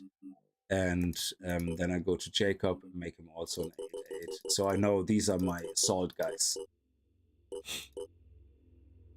End of story. But you can see he has slightly different armor, I think. So he might look, he has male armor, so his chest looks kind of slightly different than hers. I don't know if it's because of the armor type, but I don't think so. His voice we can actually change. Oh, wait. I'm prepared. Yeah, we leave him like that, whatever it was. So that's pretty cool. Okay, and then we have our armor guy. I usually make them kind of yellow. Let's see. Yeah, that's a nice little subtle yellow with a little bit of variation in the body. I love it. Yeah, that's pretty cool. So we're gonna leave him like that. And then this is another assault, so let's go with 8. And yeah, that's it. Oh yeah, you're not pretty. You keep the helmet on. And then we have our sniper. Yeah, our sniper. I usually make snipers white.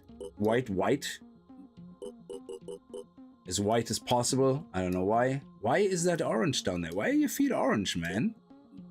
That is not cool. Dude. Is that your eye color? No. Is it your hair color? No.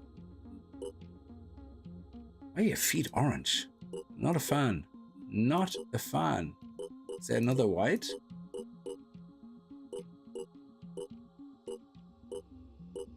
There's a gray. Anyway, I usually make them white. It makes them stand out.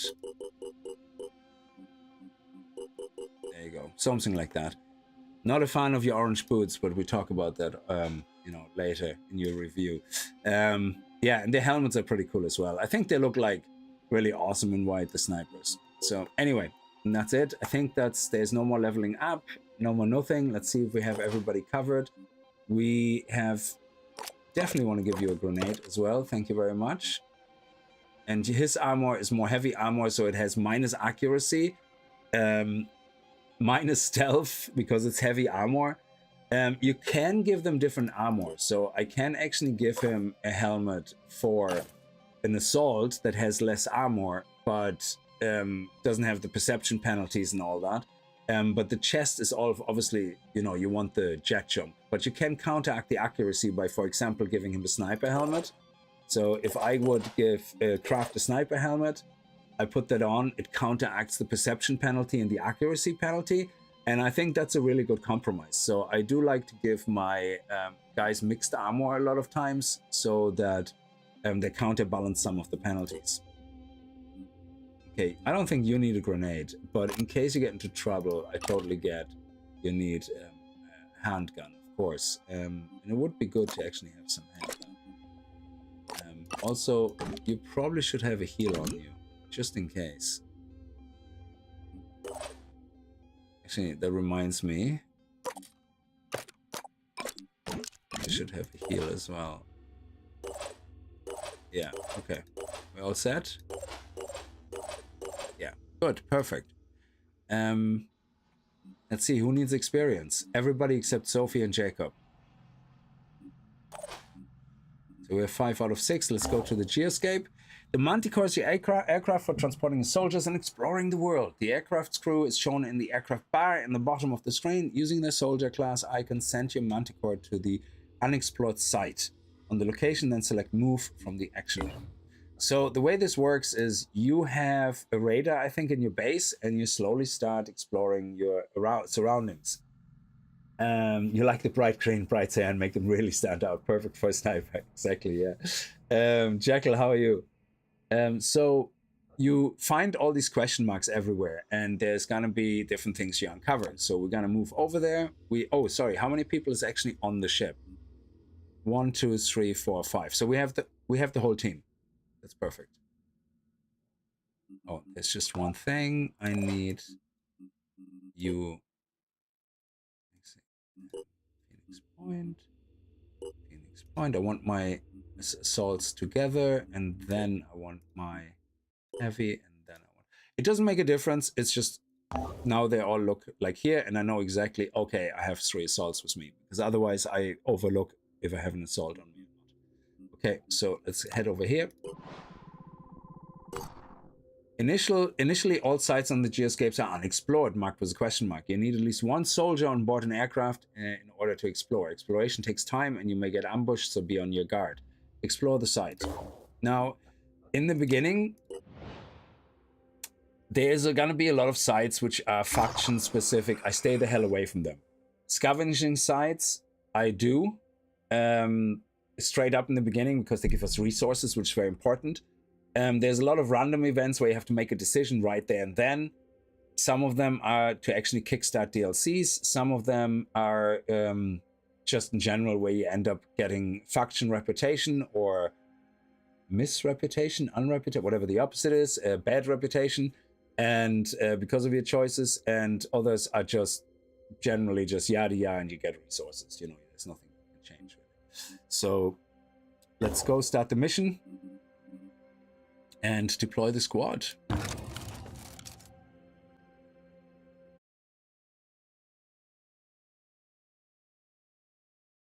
So I think the first mission here, you don't really have a choice. It's always going to be scavenging mission, and it's kind of showing you, yeah, you go, you know, how you go about and you know, collect things, because nothing on the map, I think anything on the map after you finish it, you don't take with you unless it's in your inventory.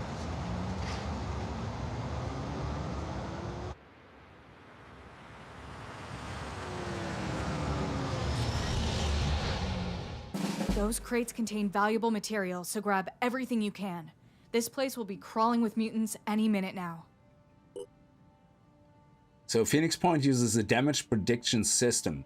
100% of your shots will land within the outer circle. So anywhere here, which means here you can see you would miss this, and this would add up to what, 15% possibly, 20%. So you have a 15 to 20% miss chance altogether. 50% of the shots will land within the inner circle. So I guess if you have a heavy that does 3 shots, it means 1 shot at least will end up in the inner circle, technically. But it could be also a 50% chance, so I'm not really sure, because sometimes I think I did miss shots like that. The closer the enemy and the more accurate the weapon, the more shots will land in the desired targeted area. Okay, so we already have a big kahuna here. So what this guy is, he does mist that you can't see anything, basically. So if you look at him, he spawns a cloud of mist around the creature, and I think that cloud will get bigger and bigger, and you shouldn't be in the mist. It will induce this panic, and it actually will give the enemy willpower. So they hide in the mist and they gain willpower, which is obviously bad. So then we have another guy over here, which we can see, but we don't have anything on them yet. Okay, so if we decide to dash, experienced assault soldiers such as Sophie can spend will points to dash. So it costs you will points, so and 1 action. So we have 3 will points. Characters start a battle with will points equal to their willpower. Will points are spent on special abilities. Soldiers lose will points when their allies die, and recover will points when using recover abilities, open crates, or kill enemies. When a character's willpower drops to 0, they panic. So there you go. So we can, for example, dash all the way to here. Maximum effort. And now we can move into here, for example, very safely with our normal move. So we go a little bit more. And actually, we don't, there's no guns, so we can probably stay in the open. That's absolutely fine. And then I'm gonna go on to Overwatch. I have this guy here covered in case he comes close to me on all angles, unless he goes all the way around. No, what happened? Okay. So just here. I got this covered. Okay. Let's get our sniper somewhere high up. It would be great if we could.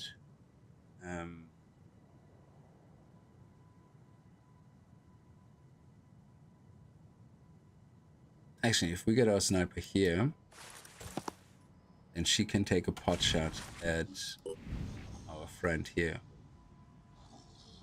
So remove ability, spawn mist. So if we do enough damage to the head, you can see we remove the ability to spawn mist. If you look here, you see you have different results, but that's why the free aim is so awesome. Launches projectiles that generate mist. If disabled, bomb. So that's what we're going to be focusing on, the head. I like the way she laughs about it. It's brilliant. Okay, so our heavy is... We're going to send him somewhere. Actually, I think I'm going to give my sniper a jump pack, because sniper's been up top somewhere is really cool. So... I don't think I have a good hit chance from here. Here I come. But we'll see. So technically, if 50% of shots hit the center, it means we should at least have one shot hit. 2 shots hit. That was crazy. satisfying. This character is dazed. They will only have 1 AP and 50% accuracy for 1 turn, then return to normal. Soldiers get dazed when they take shock damage. A lot of shock damage from melee attacks or heavy weapons. So that's really good. I like it. Now, we obviously could have people coming from this side. And we also should probably go to this crate over there. So I will be moving my dude over here. And having a nice little lookout over here. And we have our other assault, Takeshi. Actually, Takeshi, I'm gonna send him over here. Actually, oh, he doesn't have dash. So let's see if we can shoot at the head as well. And potentially kill it. Yes, there's your first kill, Takeshi. There you go, boy. Nice. Get that experience. And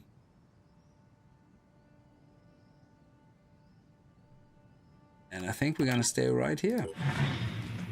Oh, he's skedaddled. Look at you, you chicken. Oh, okay, changed his mind. Now, they can also destroy the crates. So there is a little bit of an urgency of getting the crates, because you don't want them destroyed. So, okay, so one of the crates is over here. We definitely want to rush here. So let's take our soldier. Let's dash, if we can, over here. Pushing on. Okay, nobody here. Let's... Ooh, okay. I can dash twice per turn? No rest for the wicked. And I got willpower back as well. Excellent. So we have points. So let's take all of the stuff, especially the resources. You don't have to worry too much about that stuff, but why not while we're here? It's more about these material packs that we're interested in. Okay. Now we're gonna need one of my guys to come. So we're gonna take Takeshi. Let's see. Where is the next crate? There's one over there. Okay, we're gonna get Takeshi to go and cover Jacob over here. So we're gonna bring Takeshi into the building as well, and have these 2 guys go over the other way. Sophia and... Let's see, excellent. Heading out. Oh, look at that. Excellent. Okay, we have another one there. That's okay. So he's very, very far away, so we should be fine. Let me see what my sniper actually is still on my big dude. I'm gonna use him as... Okay.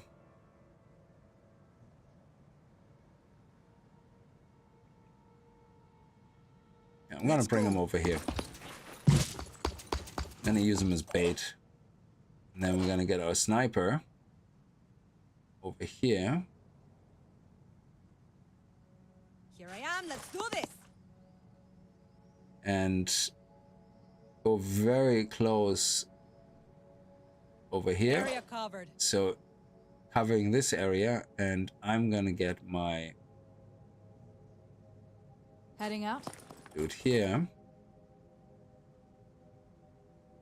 And cover this area here. I'm on Overwatch. Okay, we have a new guy spawning in. He probably will destroy this crate. Okay.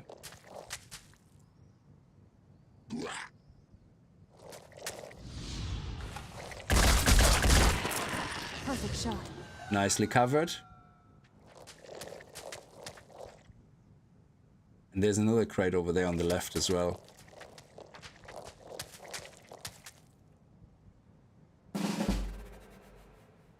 Right, I think we can get this crate. Get my heavy in here.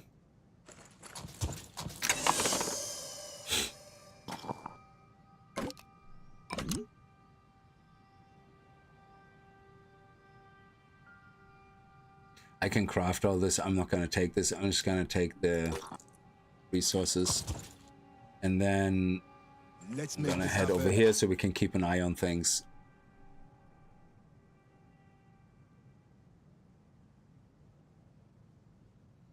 I think there's only one guy, so... Yeah, these guys are way over there, so that's fine.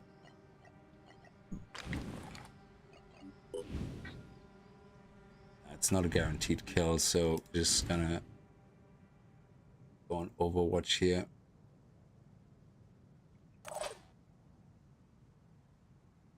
Okay, where's the next package? These guys.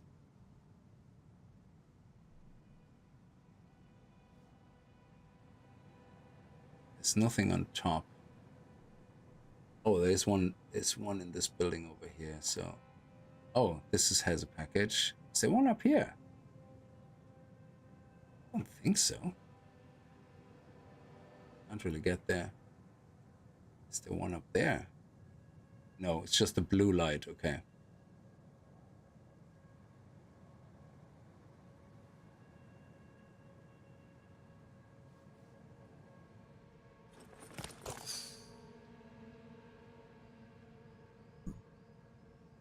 Two over there. That's fine. Okay, I'm gonna go onto Overwatch right here. Now my sniper I'm gonna bring all the way forward now. Actually, preferably on top if I can somewhere. Moving in quick.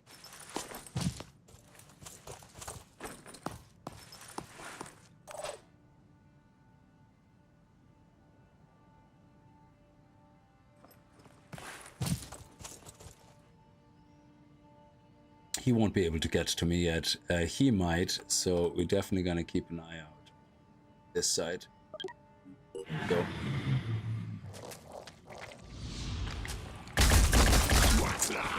Takeshi! You beast! Absolute beauty.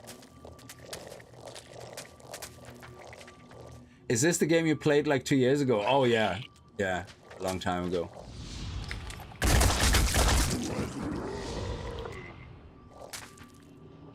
Oh yes, you want them to panic. And that's our exit, but we don't want to exit until we have all the goodies. Okay, sniper.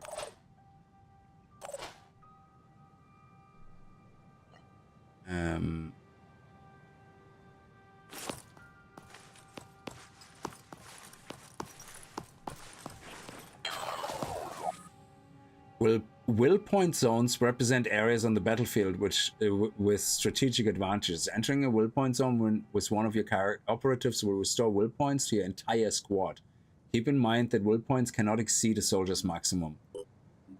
So that is really good. You want to take a shot with your handgun from up there? Do you think you can do it? Do you think? No, you couldn't make that. Body part disabled. Oh my god, look at this. Dude sits there like in the fucking Olympics, like just goes with the handgun. Like, yeah, I just shoot 200 meters across the field. Who cares? Yeah, don't worry about it. It's all good. It's all good. We have another crate up there. So let's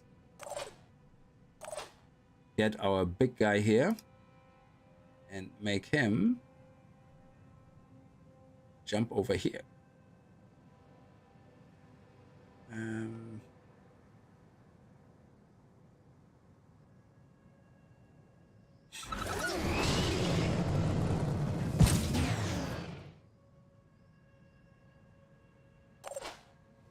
And then I can bring our dashy friend. Pushing on.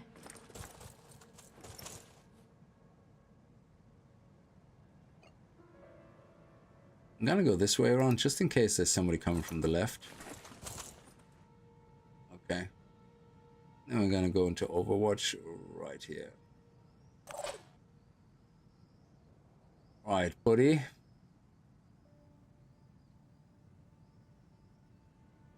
Hey, Jacob.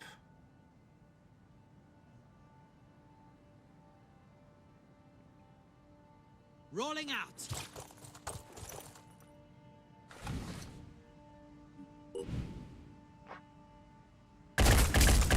Yes! Oh, you gotta love it. Sneaky bastard. Come on, Takeshi, get your kill count up. You already got 2 kills. We're definitely gonna get you leveled up in this one. See you in the next life. See you in the next life. Ooh, we got somebody coming from behind.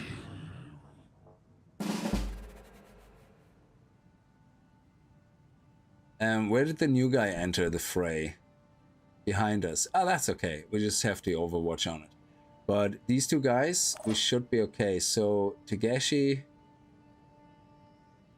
Sorry, I have dash here. So, let's dash all the way through here. No. Dash, dash, dash, dash.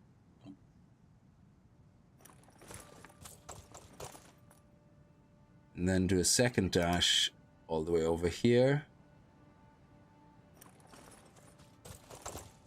Excellent. And let's not get greedy. Let's stay on an Overwatch just in case. I don't think there's anything here, otherwise I would have seen it. But just in case, Takeshi, can you have his back? Oh, actually, do you know what? We're going to put you right here. Already there. And we're going to have you... Actually, he's not going to get that close. So with reload, you have to be careful, yeah? You lose whatever bullets you have left if you reload. So you want to kind of be empty, I guess, in a way. I have 18 out of 36 bullets left. So let's do a Overwatch here. Okay, sniper. Sniper man, sniper lady. Oh, yes. Okay, let's see. Sniper. Oh, why can't you see that? I could see it was my handgun. So with my handgun, it tells me I can see the enemy. Okay, that's crazy. But with my sniper rifle, I can't. Okay, well, we're gonna go free aim and we're gonna see about that. Where are we even looking? Hang on a second. That is crazy. Where is the guy? How do you see him with your other weapon? That makes no sense to me.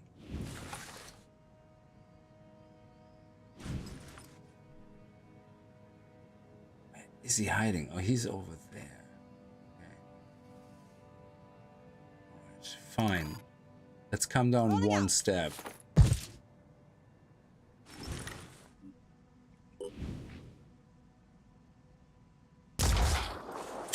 Suppressing. Just suppressing, exactly. Just suppressing. No big deal, guys. No big deal. Just suppressing. All right. We're gonna have to get up there. So I'm gonna dash over here.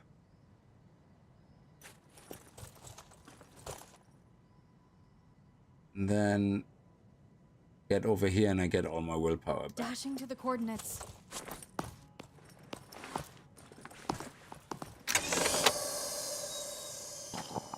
Yeah, I have no action. Ooh, yes, no action points left. Okay.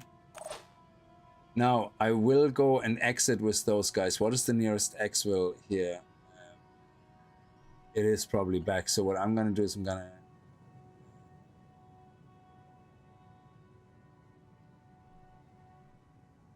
Yeah, I'm going to step into here. Just to get our willpower up across the field. There we go.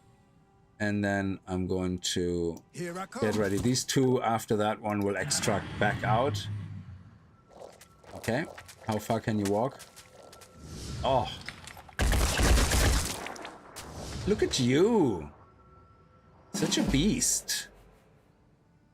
Okay. I'm gonna take these guys and these guys. Excellent. And you're going to extract now because you are full. All right. Okay.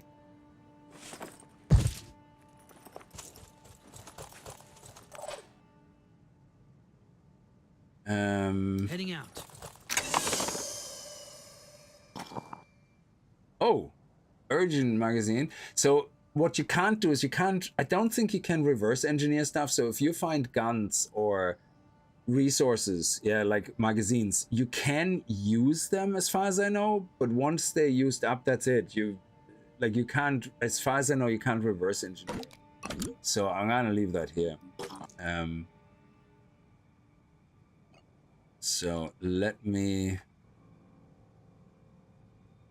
head over here.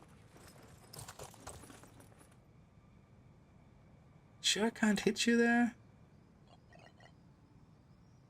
How many will points have left? Only one. Is that two?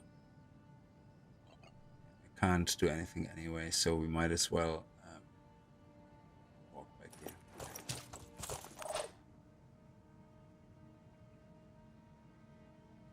Okay, my heavy is gonna come in here. Actually, I'm gonna send my heavy down here. Using. Hopefully nothing spawned from behind us, but we should be fine. Okay. And from here I can cover anything that's coming on that side. Sniper.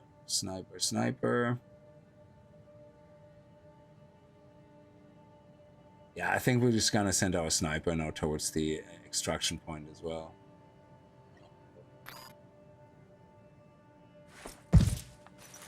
Let's do a heroic handgun shot.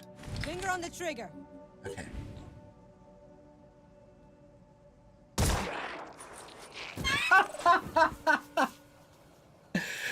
Oh, you gotta love it. That means our sniper killed two? Oh, sorry, the audio goes off when I switch over to as a different application. For some reason, the audio doesn't stay on in the background when you tap out of the game. When you play the game, it also minimizes, even if it's windowed. If it's in bordered mode, it doesn't matter. It always minimizes. So if you play it on Steam, make sure you put the dash pop-up window, literally pop-up window, all in one word, into the starter command line in your properties of the game in Steam, and that will at least stop it from minimizing. I don't know why. It's an Unreal Engine or whatever game, and it just by default has no sound when you tap out of it. It's so frustrating. And there is no option in the game to do it. Now, at least with the minimizing of a window, you can kind of put a command in that I think the engine accepts, and it keeps it open. But you have to play in windowed mode, but then it obviously removes the window and keeps it there. But you can't do the same hack with the audio, so it just doesn't work that way. Okay, we're not gonna get out yet. We're just gonna pre-sure that we cover everything, just in case. There we go. They're not getting past me. Okay, we got a new guy coming in. That's okay. They're far enough away. Yeah, let's just go. We have all the storage, all the things. Right. Okay, my two guys over here, they're ready to extract in the next round. Our sniper dude, he could already extract, but let's put him here. Oh, that's not my sniper dude. That's the heavy. Yeah, we bring the heavy already over here. Yeah.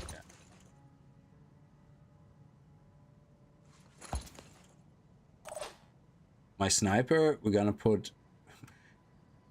Could go in here. Okay, great. So let me go sniper rifle and here. And then on the longest Overwatch here. I mean, he's a sniper. Just for funsies, you know. These guys, we're all gonna extract at the same time, guys.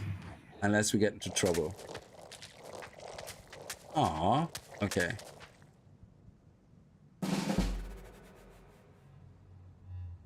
So I think everybody can extract now. You can extract. You can extract, you can extract, he can extract, and he can extract as well. Okay, good. Everybody out. Yes. Yes. Yes. Yes. Let's do this. Yes. Okay.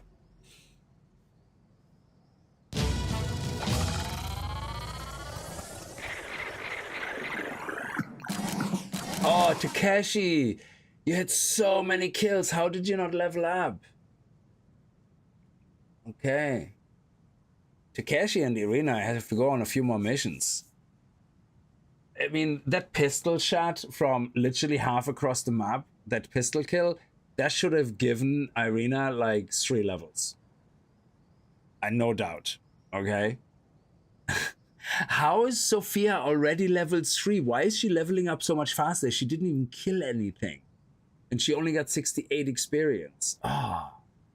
Yeah, it's because Takeshi and Irina, the mission we saved them, they don't get experience for the kills in that mission, which is terrible. Evacuate all Phoenix operatives. Yeah, look at that. 300 points. Boom. That gives us 4 skill points in the pool, which is awesome.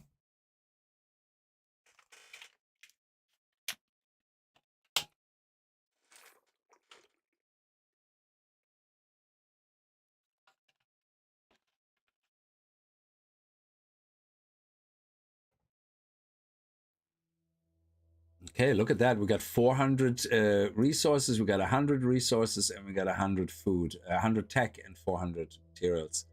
And we also recovered these items. But again, there was no point. Unless it was like a gun or something, there was really no point. On completing a mission, all gathered items and resources are added to your overall supply. Soldiers get fatigued during battle, losing 1 stamina point per turn. Oh, I forgot about that. Max 10 per battle. When stamina falls below 20%, a soldier will suffer an action point penalty in the next battle. Your soldiers will recover stamina and hit points while resting at a base, as long as the base has a functioning living quarter and medical bay. Return to your base so your soldiers can recover. Well, the stamina is only for the living quarters, the medical bay only for hit points. Soldiers get fatigued during battle, losing 1 stamina per turn, max 10 stamina per battle.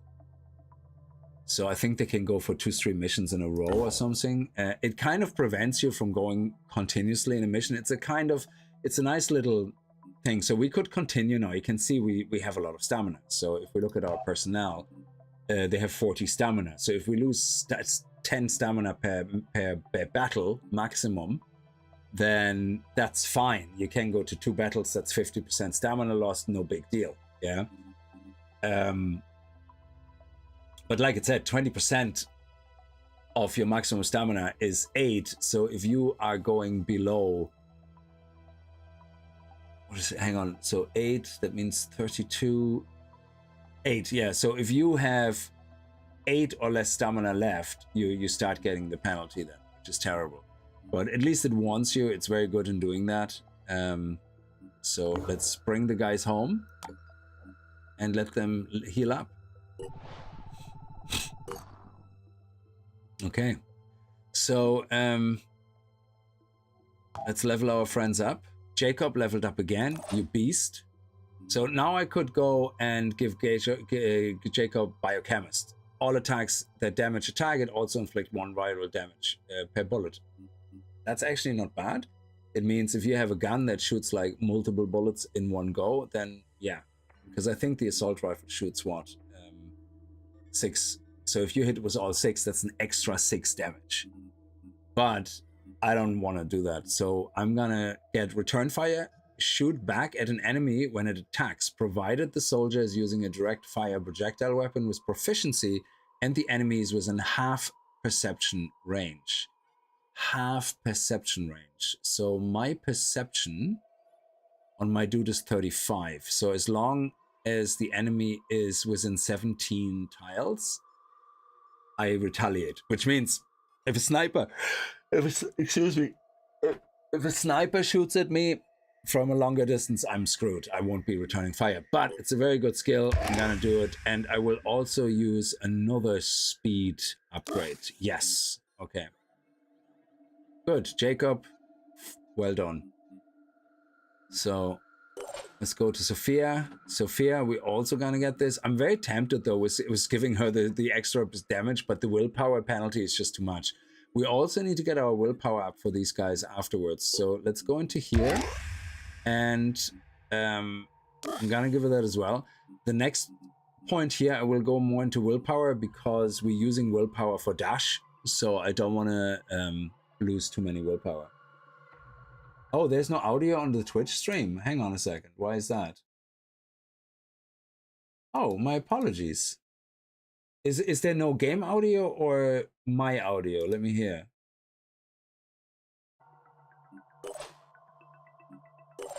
Oh, there's no game audio. Okay, let me fix that. No, I can hear it. I have audio on Twitch.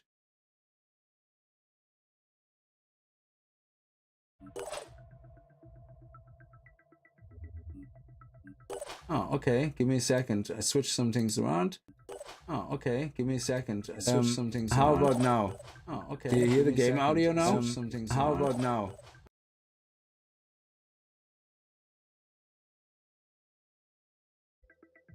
Sorry, I just clicked out of it and back in. So can you hear this now? Otherwise, I don't know what the problem is.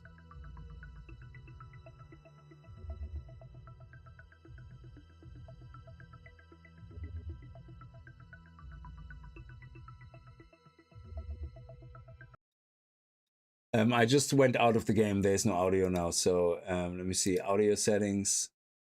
Track 1. Yeah, it's all set. That's very strange. Let me actually open the stream to watch.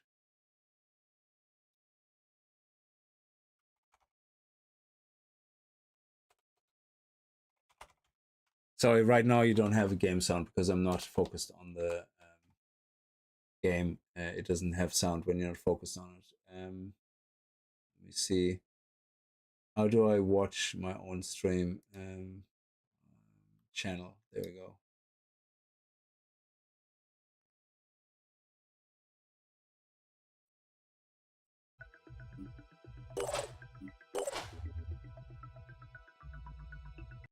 Wow, yeah, there's no sound. That is crazy.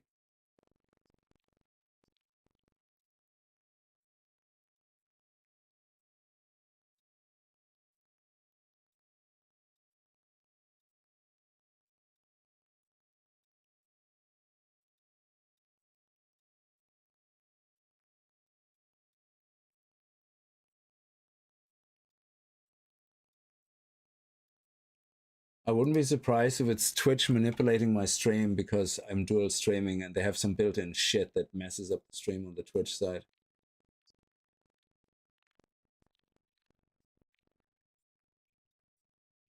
Yeah, there's nothing.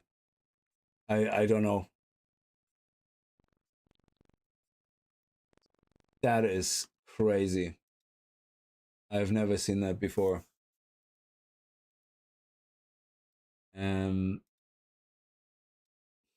Yeah, so we might as well stop the stream on the Twitch side then. So apologies about that.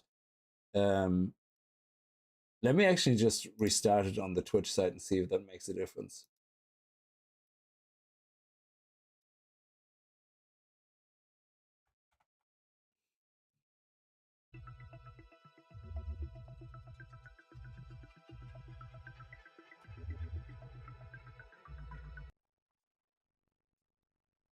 No, it's still not. No, it's actually funny. As soon as I try to speak or do anything, yeah, I hear crackling on the Twitch side.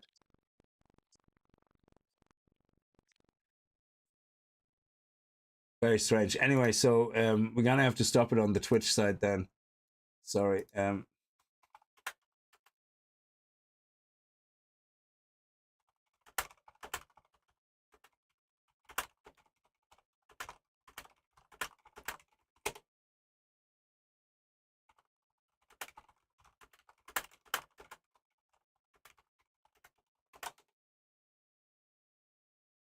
So yeah, sorry about that. On the YouTube side, I think everything is fine. My apologies.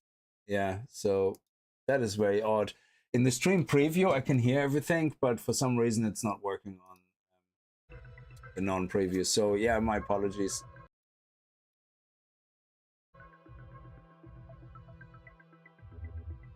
Yeah, usually yesterday we streamed on Twitch and YouTube, no problem. I wouldn't be surprised if Twitch is slowly starting to do some technical issues, because they're saying, oh, you can dual stream, it's not a problem, you know. They don't officially support it, but they also don't not support it. But I wouldn't be surprised if they start rolling out shit that interferes with it. Okay, let me see. We are fully upgraded with Sophia. Takeshi, so close, so close. I'm gonna give him actually some extra willpower as well for the dash later, so he's gonna get that. And Omar, there we go. So Brawler, get melee weapon proficiency and perform bash and melee attacks with 50% increased damage. I don't think I want to spend that money on that. The Warcry is actually really nice. All enemies within 10 tiles have their action points reduced for 2. To 2 for the next turn, which is really awesome, especially if he's in the front line. Choose a secondary class to train. Ooh. Yeah, we're gonna have to look into that. So what he needs is strength, and he needs speed.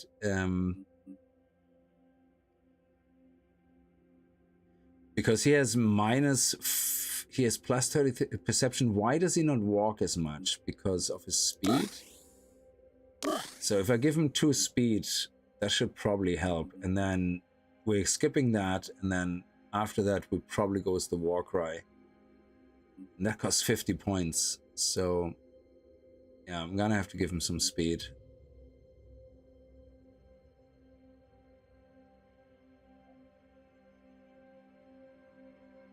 Okay, yeah, I do that. Now, the sniper as well, her speed is pretty awful, but what is that? Gain gunshot proficiency with 20% accuracy and melee weapon proficiency with 20 damage. Extreme focus. Overwatch cost is reduced by 1 action point. That is nice. The action point cost of the next shot will be a proficient weapon is reduced by 1. Yeah, these two are actually really, really great. So, okay. Does encumbrance actually, does how much we take with us reduce? No, okay. Let's go into research. So we got a couple of guys here to research. Research projects are critical for improving. So the way I do research in general is well,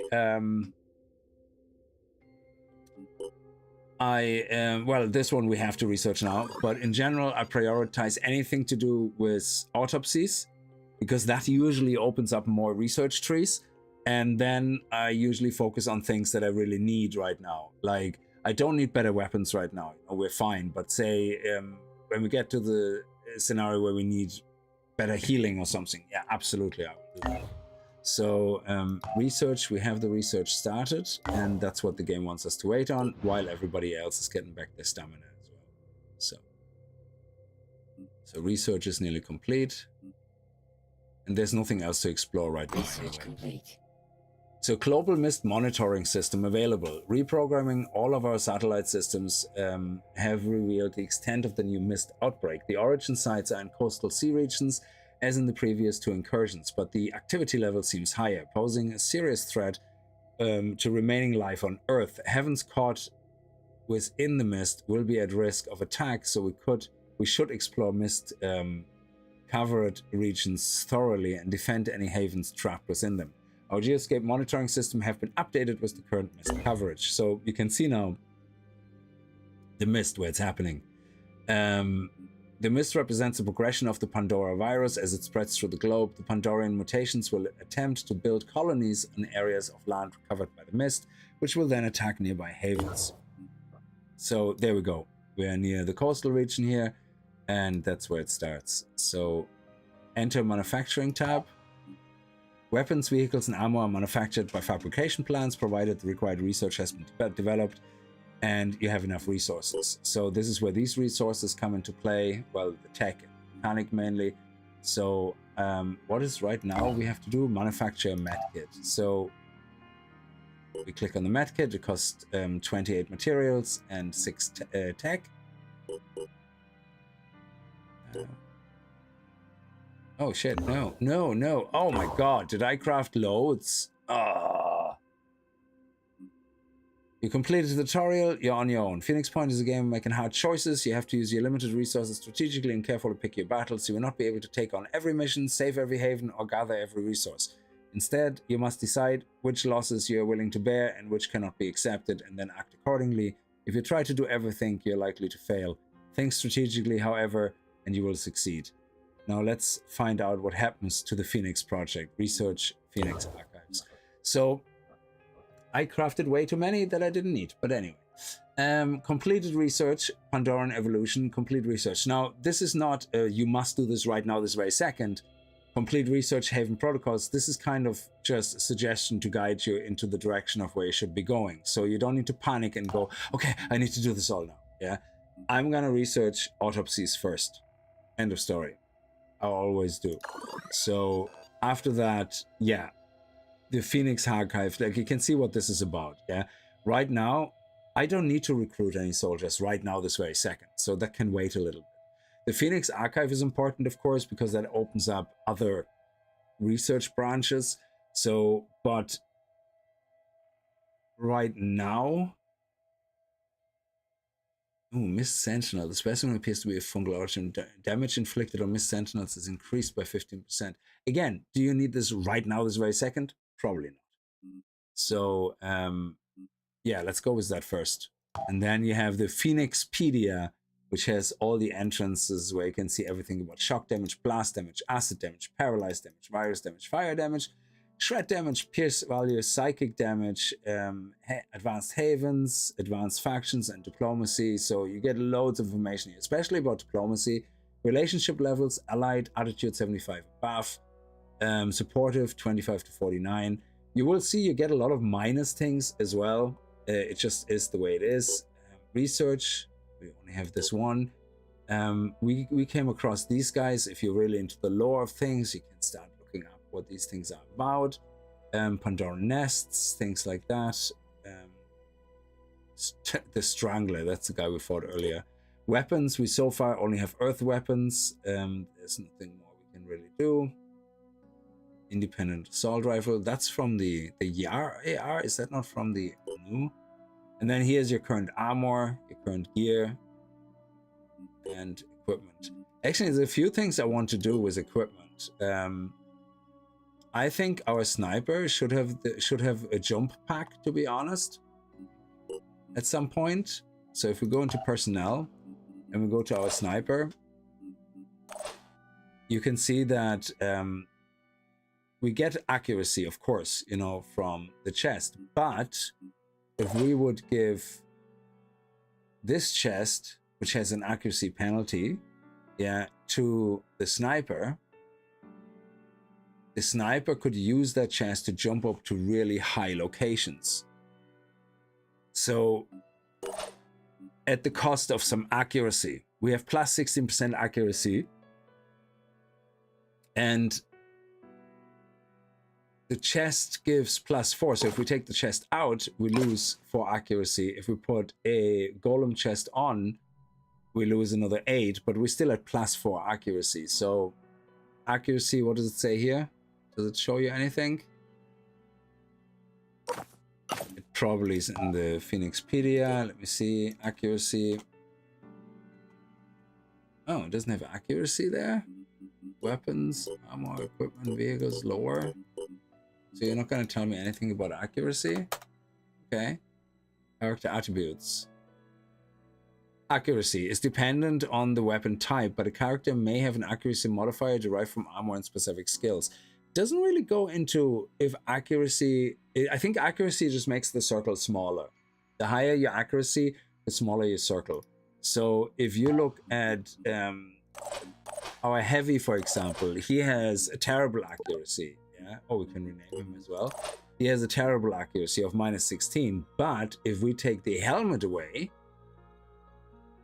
which has high armor, yeah, and we take that off, and we're gonna give him instead a Banshee helmet.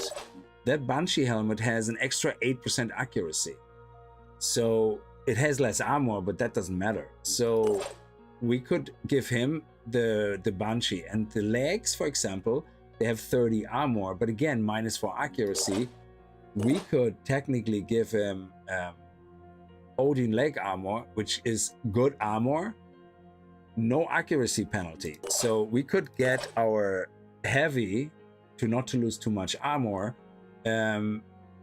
with an extra 4, 8. So we would take these off.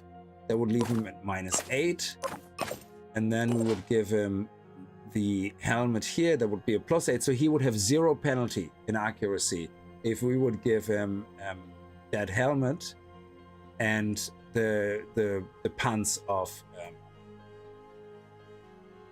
an assault. So I wonder if we could do that actually right now. Let me see. So if I save the game and go into manufacturing, can I make armor? So I want to craft. Oh, I don't like that you have to double click to craft, because I never see how many I end up with. So we want to make a Banshee helmet. Oh, there it is now. Okay. And then we want to make a assault leg armor. That's very expensive though. But it would be worth it. At least the helmet would be worth it, I think. Yeah, let's do the helmet at least. And I think even our assaults could all benefit from Banshee helmet, to be honest. Because if you look at the Banshee helmet, that's 14 armor. The Odin helmet is 20. That's only 6 armor less. It's not that much. So anyway, so now we have a bigger Geoscape, which keeps scanning and getting bigger up to the outer circle here. That's the satellite max, and we can take our guys now and start exploring all the different areas. Rick, hello, I'm new. How are you doing? So yeah, again, apologies about the whole Twitch thing. I don't know what happened. So Fort Askatasuna is a haven run by New Jericho, which means that normally things are quiet and under control. But right now there's an emergency. A group of soldiers is on a killing spree. It began with a strange dream, voices heard at night. A local doctor tells our operatives, I could not detect any psychological change, and there were certainly no signs. If we stop these soldiers, New Jericho will be undoubtedly grateful. Now, a lot of times you come across these and you don't have to do them. Now, if I cancel this right now, I don't have to do it. The mission is still here, yeah? It will still be there. Now, it obviously pays off to do these to get standing with the factions. Right now, though, I don't really want to waste my time doing that, going back recharging, if I could find resources. Yeah, which is right now, resources are my top priority. Yeah. So I'm not really going to be too fussed doing this right now, and I don't know how long these quests stay. Our operatives have sat down on an abandoned factory, searched the site, and we get tech and materials. Now this, to me, much better than getting involved already in factions, yeah, and risking my little squad that I have, you know, to already do that. Now, what are we currently researching? Autopsy, and we're crafting the Banshee helmet. Okay, so let's head over here. Let's explore. So you are the Phoenix Project, eh? I've heard a lot about you. Who am I? Well, the maker, of course. I run things around here. Welcome to the marketplace. Here and only here you will find some very special hardware. I design, build, and test every piece of equipment here with my own 2 hands, you see. I will be honest, they tend to explode every now and again, these toys of mine. They do make some pretty fireballs, though. Both when they work and when they suddenly stop working. So I believe he's from one of the DLCs. Again, there's no urgency to do anything with him. If you click on him, he has a marketplace, you can buy some stuff, but I would say, especially in the early time, I don't see the point much right now. I mean, you might see a weapon and go, oh, this is an amazing weapon, but do you really want to bear the cost right now of the materials? He also gives missions, and the rewards for the missions is that you get lower prices on the market and you get more choices of things in the market. I don't think this is something I really want to do early in the game, because I need my resources for a lot of other stuff. So we cleared this side, so let's head over near the virus and explore these 2 sides here, and then go down here and do these 2.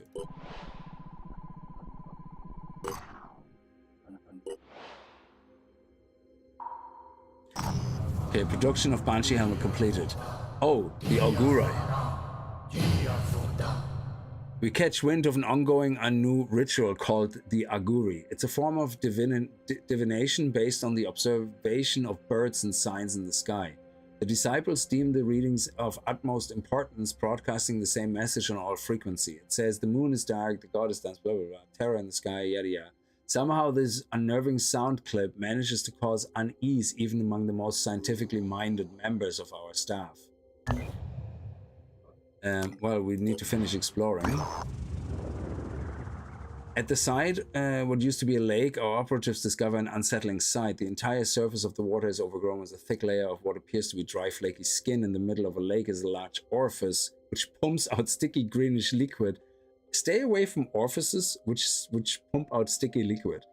A Sinedrian science team led by Dr. Amanda Barlow has set up a camp nearby. I've never seen anything like it, she says, and while I'm all in favor of life and science and all that, my personal inclination is to nuke the site from orbit if only we had nukes and spaceships. So my kind of thing is, in the beginning, I'm impartial. I don't want to get involved with anything, especially if it costs me resources. So I do nothing.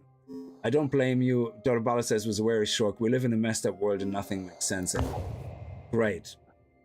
Because I could have gotten probably rewards or something, but I don't want to waste right now any of my resources or anything like that. So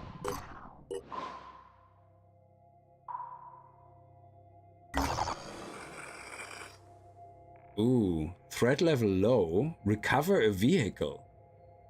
Take control of the vehicle located somewhere in the site and evacuate with it. Well, that is tempting. Oh, I have to do that. Can I cancel it? Okay, I can. Yeah. Oh, okay. So this is something we can do. Right now, I can't store a vehicle. I don't have any vehicle storage, so there's no point. So what I'm going to do is I'm going to go here first, get my personnel, and give Omar his helmet. There we go. So perception, accuracy -16. And boom, we're at -4. That is amazing. Okay, so now his hit points are 240 and 40. They haven't changed really. Yeah, that's it. So I suppose you can see here what it would be if you compare it.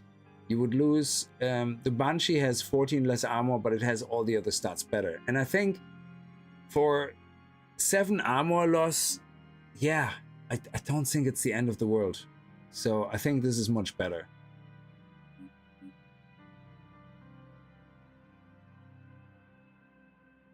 Does willpower give you accuracy now? This is just panic mode. Yeah. Okay.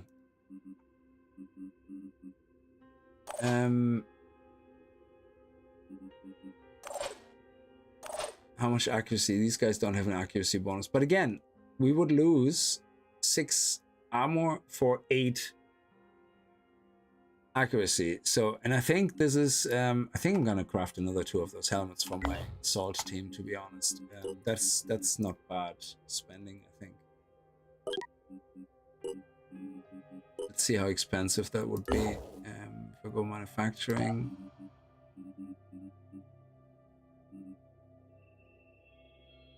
Independent sniper rifle.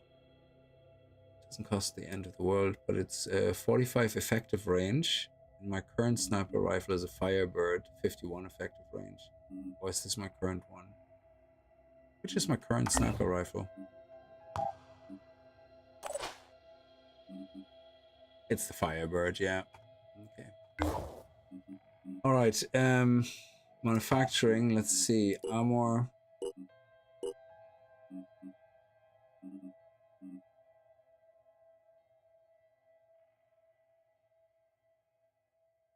And extra stealth as well. And perception. All of this can't be bad. Compared to the nothingness of this. So I'm gonna craft 2 more. Oh, I have 3. Yeah, I have to craft 3.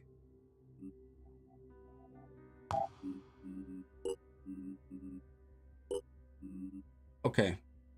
I think I can stomach it. So let's wait for the autopsy.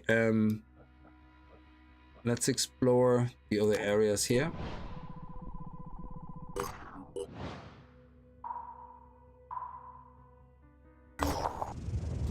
For Justice is home to Dr. Ramon P. Jacoby, leader of the New Jericho Taxonomy Project.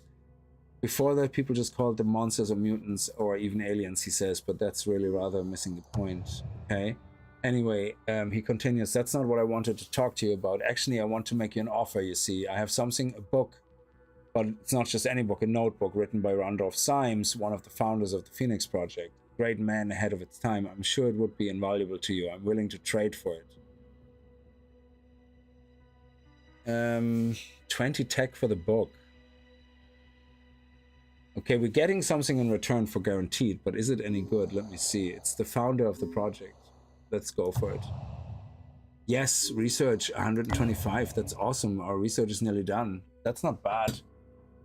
We just have to be careful with our tech, I suppose. So early mutations of this creature type are associated with the first missed incursion in 2029.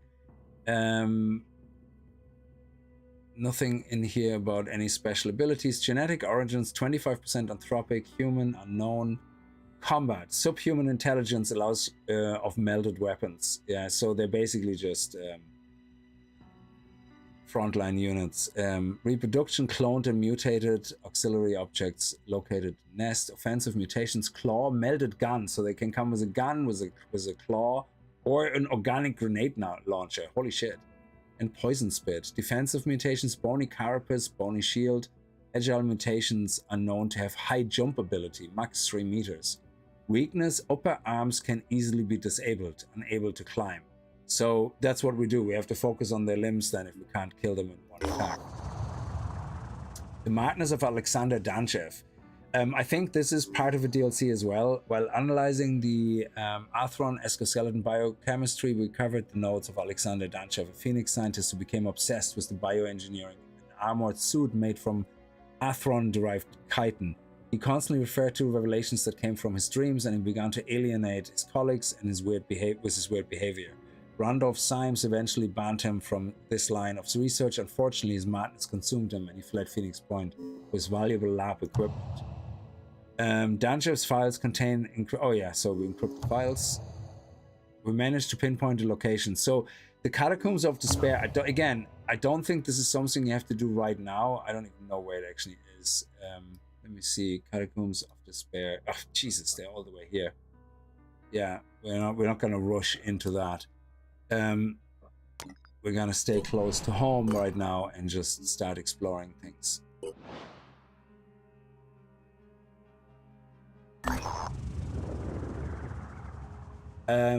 If you're talking about the trader, I'm not doing anything with the trader right now. It's for all intents and purposes, this is pretty much like me playing it for the first time again, because I don't remember a lot of the things, and I know that the struggle for resources is pretty tight. So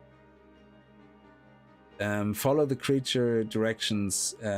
I don't have a storage yet for cars, so I would have to build a storage facility as well. So follow the creature directions, cling to the ruins and operatives. The creature, apparently former head librarian, is still human enough to give them directions to its hidden treasure. It could be a trap. Follow the creature. It's not easy to make sense of what the creature's direction, but eventually, after a lot of effort, the operatives manages to find a stash. The library hid its favorite book. The complete works of James Joyce, a valuable find for humanity and for those operatives who are into this sort of thing. 25 skill points have been obtained. Nice. Sinitran attitude to Phoenix Project +4.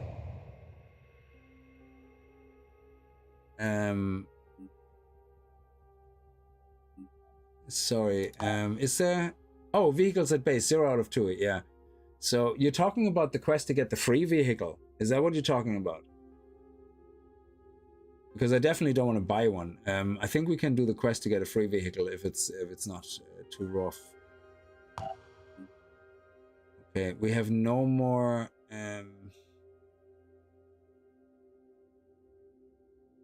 autopsies, so I would say let's go with the archives.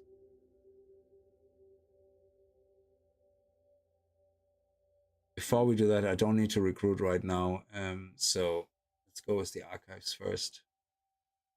I'd say, because I think recruiting also costs resources. I'm not 100% sure, and I don't really want to waste them right now. Oh, I have the space. Yeah. So yeah, that's actually not a bad idea. It would give us, our soldiers, some experience as well. The other Banshee helmets, there's one done in 7 hours. So let's move here, wait for that helmet to be done. There we go, and then we can go. Let's give it to Takashi, because he has to level up.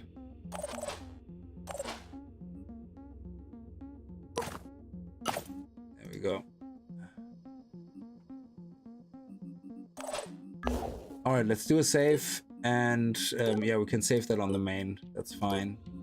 And then see if we can get that. I thought you needed vehicle storage separately. Sorry.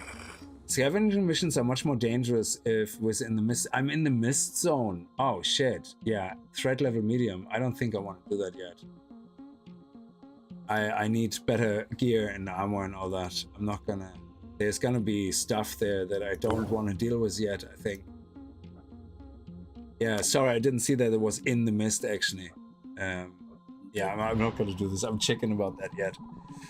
So we have a lot of stuff to explore here. Maybe we get a nice mission up here, especially if it comes to resources.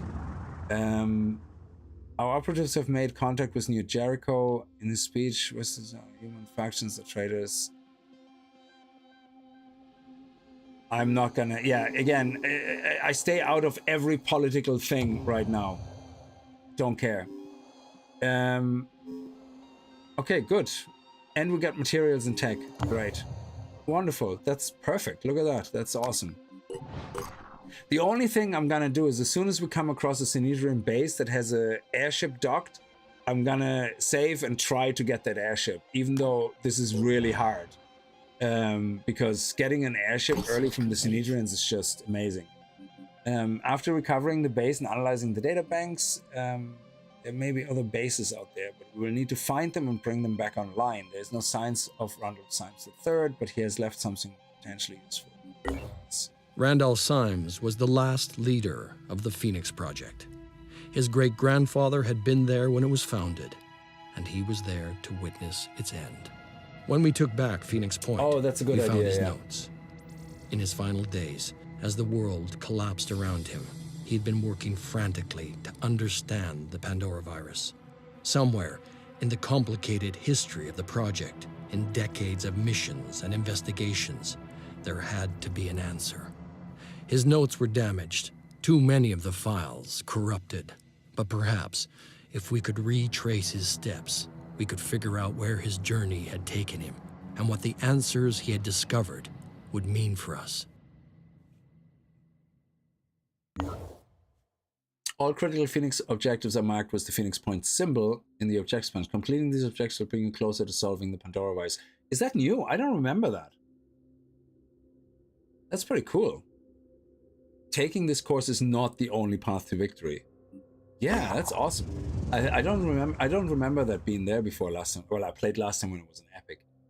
Randolph Symes III notes indicate the existence of a private retreat owned by the Symes site added the Symes retreat. We should send our operatives to investigate. There are a number of inactive Phoenix bases spread throughout the world. In order to activate them, select the base. Yeah, for that we need at least 2 squads, because you need 1 squad to go and do that, and another squad to keep doing stuff. So yeah, that's really cool. Where is it? Let me see. It's actually not that far away. I thought it was as far away as that, because that is a bit of a track, all right. And here is another base. Ooh. Infestation chance 0. Free facility slots 3. But yeah, you usually, if I'm not mistaken, if you take over a new base, you do need more soldiers, because you need to leave some people behind to defend. You also want them actually to go around and level up and do missions. So I want to play kind of safe-ish at the moment. So let's see what we have. Oh, that's good. Scavenging site means resources. And we could try, and threat level is low. That's perfect. Let me do a save.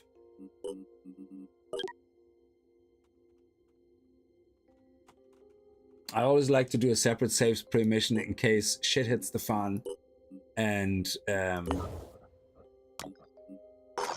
you know, we have to restart the mission.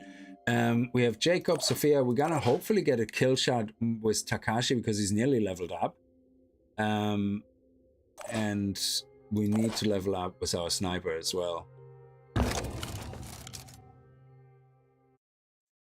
You don't need people to defend. The game tells you when you're about to under attack, but you need to be in reach. Yeah, I remember playing that ages ago, and this was one of my biggest problems. I had all these bases, got really excited, had all the extra storage and all the extra abilities, but then I lost one base after the other.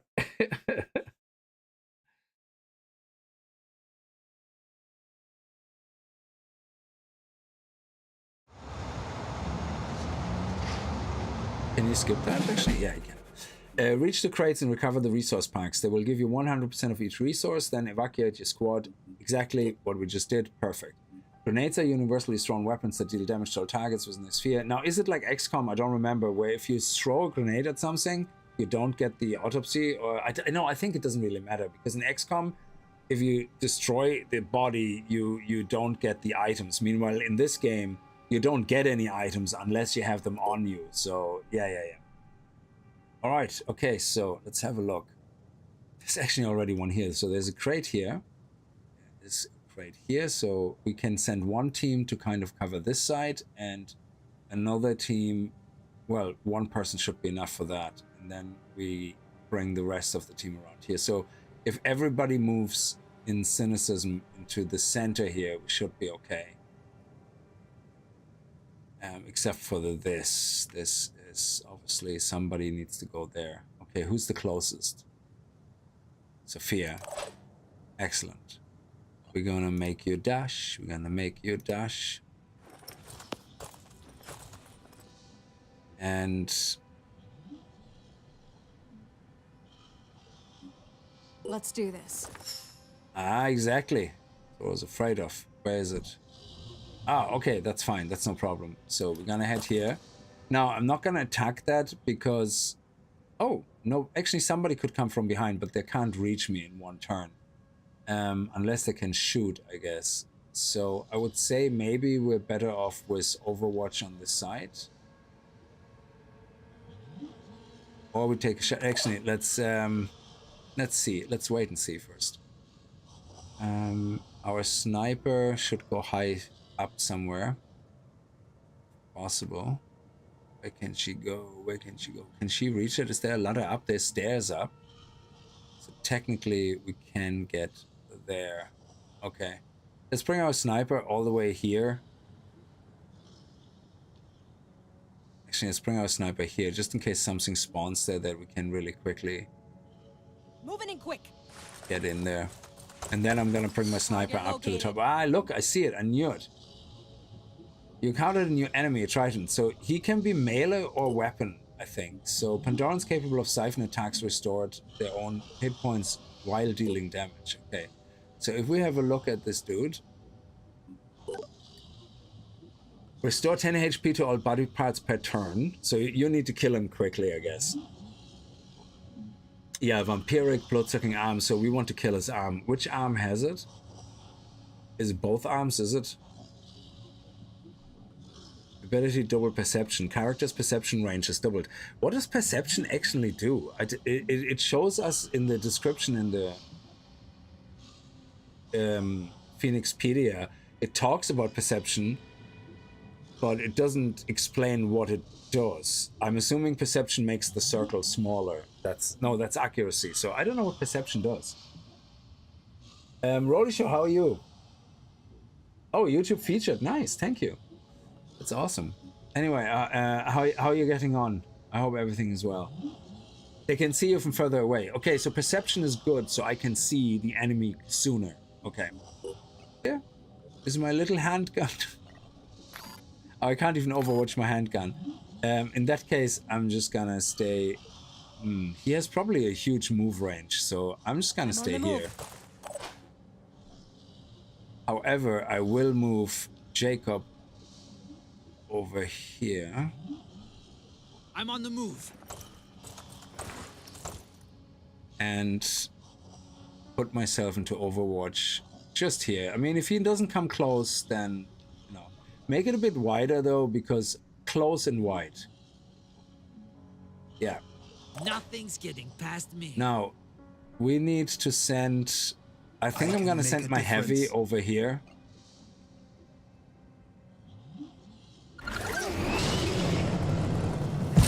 And he's gonna take out the big guy with Sophia. And Takashi. Yeah, let's actually bring Takashi here. Ooh, I don't know. Is anybody this? I don't think there's anybody gonna be close, so we can leave him a little bit in the open. I think.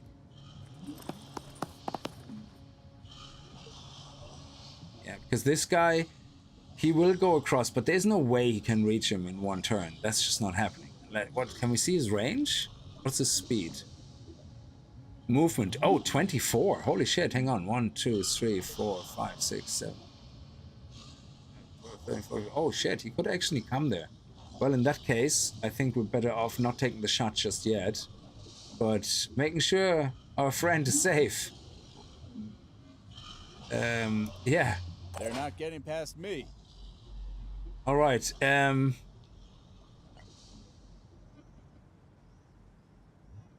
likelihood of somebody getting to us from here is very low, I would say. So we can take a shot. Target.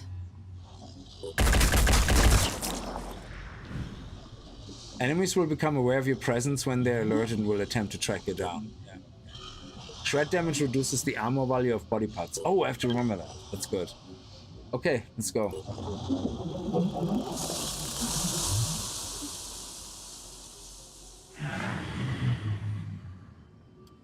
Yeah, so the mist is very bad for us for willpower, and it's very good for them to restore willpower.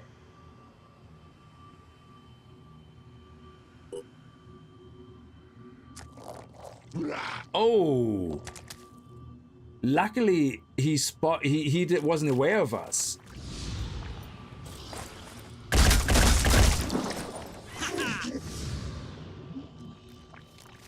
Nice, nice. That worked out really well. Okay.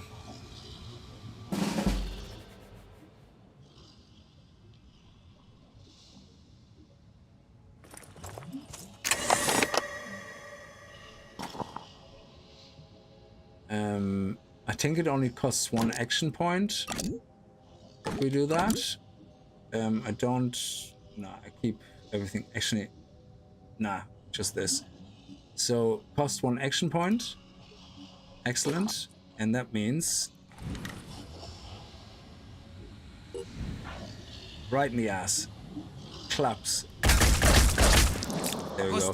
Well, he's gonna be dead now anyway. He will bleed out. If he bleeds out, will I get the kill? That's what I don't know. How do I... Oh, okay, that's Takashi. Okay. So, Takashi... I'm gonna bring you here. Actually, I think I can do 2 actions. Yes. So, I can take a shot. I've got this. At the big boy's face hole. No mercy. And I can go into Overwatch on this side here. Okay, now big boy, you're gonna go here. And then, oh, who's the 2 guys? Okay. Zooming in. Well, I'm gonna go for the hand, to be honest, in case I can't get him killed. So that way, at least he can't attack me. There we go, destroyed.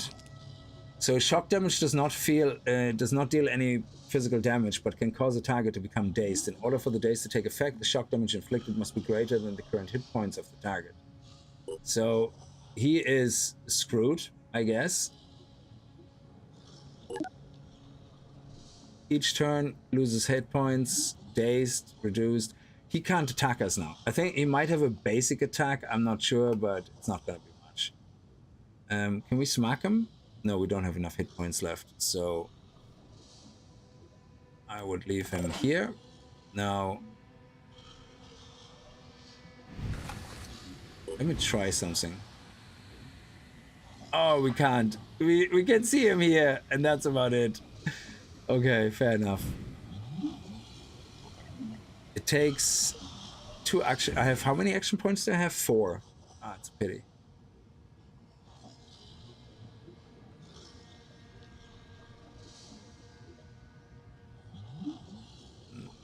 We should really take him out. I want to see if he can attack us with broken pincers. So what I'm gonna do is do a free aim shot at our buddy here. Oh no, I want Takashi to kill him. So I'm not gonna take that shot. I'm going to just do an Overwatch here or something, in case he starts to retreat. If he attacks our big guy, I want to see how he attacks him.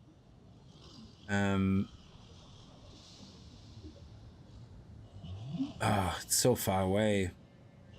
Okay, fine, I changed my mind. We're gonna stay down here. I'll be right there.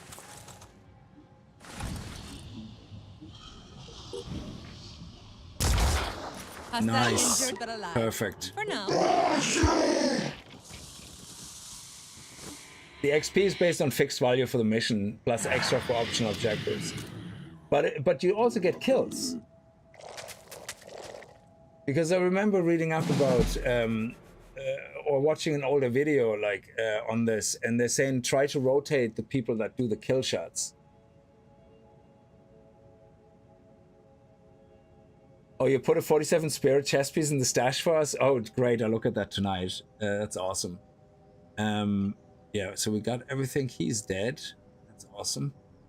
I thought they also get extra XP based on kills, because we got more XP with the people we did kills than the other ones. Oh, wow. What the hell? There's another mist thing here? Let me check that out. Oh, okay.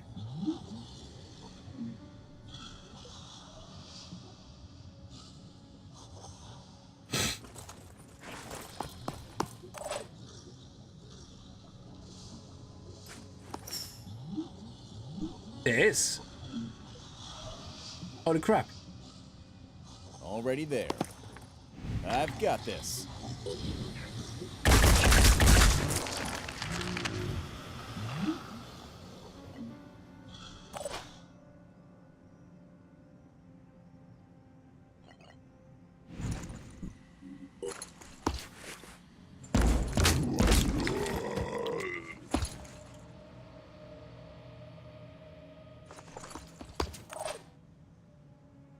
Moving to coordinates.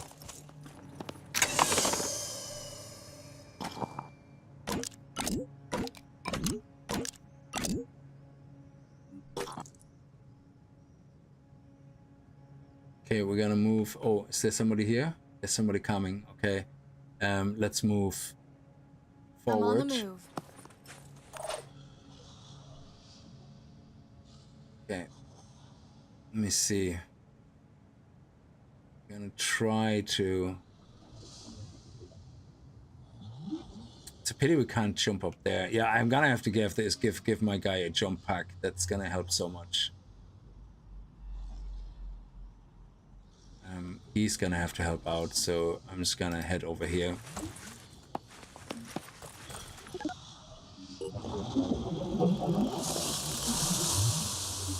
It's gonna be bigger now. Shit, I might get caught in it. That's fine.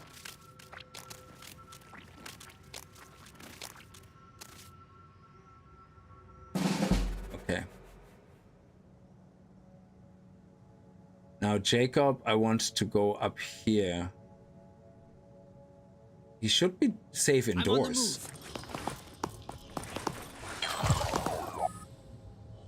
And now... Ready to engage.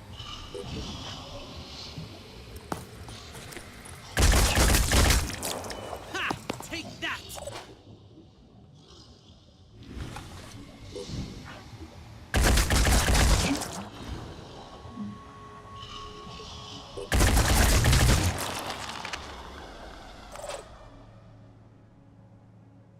Where's the next container? The next container is here, so we should walk. Let's make this happen.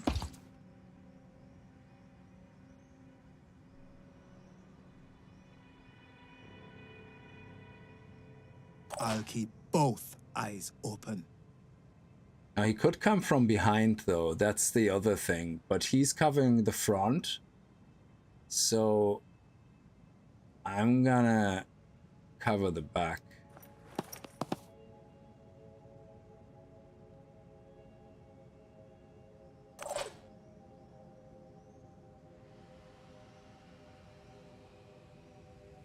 And I think we would have seen somebody here or here. So I think it might be safe to jump ahead. Okay. Okay, we got a new guy. Awesome. Sniper is gonna have a good shot at him. If you rotate the people for the kill shot, sure to everyone gets the same value instead of one soldier for everything. You try to rotate people for the kill shot just for to be sure everyone gets the same value instead of one soldier gets everything. Yeah, kind of, yeah. But yeah, if there is no harm, then yeah, absolutely. Okay. Ah, that's too far away. So let me dash actually down there.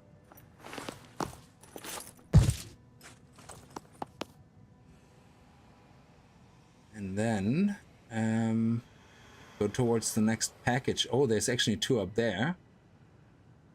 What's my inventory like? I still can pick up a few things. How do we get up there? I think I'm gonna have to get the jumping guy to get up there, otherwise it's not gonna work. Yeah, I don't think anybody can get up there otherwise. There's a ladder here. Okay. Don't want to get too greedy. Heading out. So I'm gonna head here, and I'm gonna go into Overwatch into this general area, just in case.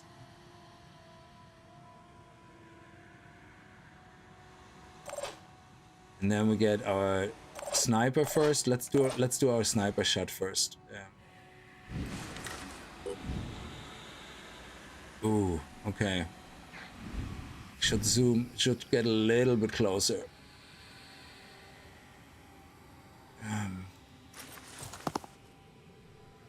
Come get some. Oh, look at that.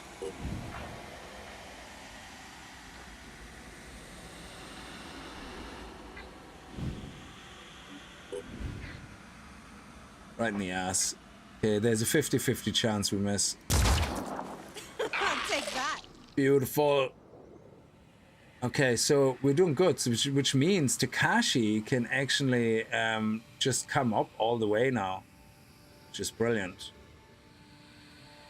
Let's rock.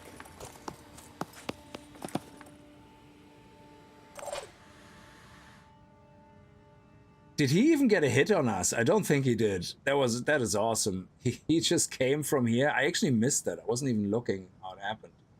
So Ready.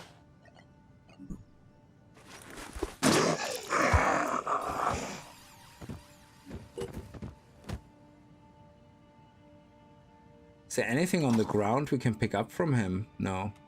Okay. Anyway, I want to use this guy now to jump up ahead. And I'll bring them all over here now. Bring them closer to this side. Using.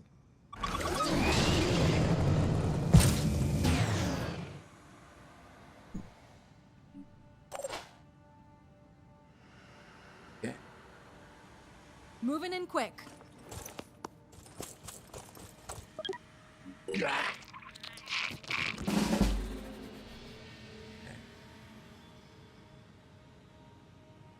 Making haste.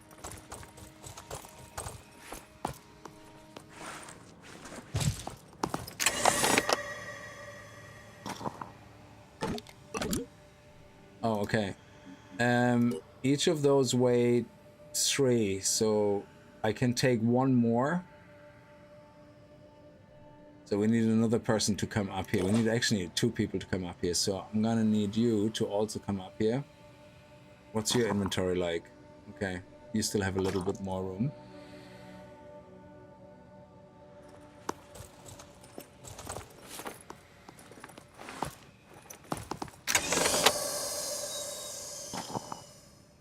There's just one in there. Okay, good.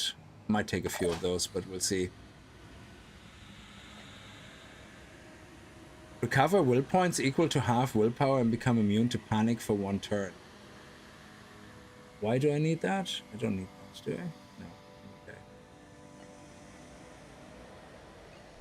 Well, if we need will points, I'm gonna go over here now, so that's sorted. Breaching.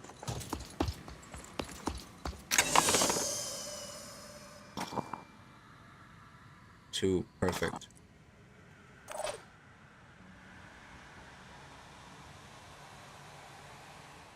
Now Takashi could scramble over here.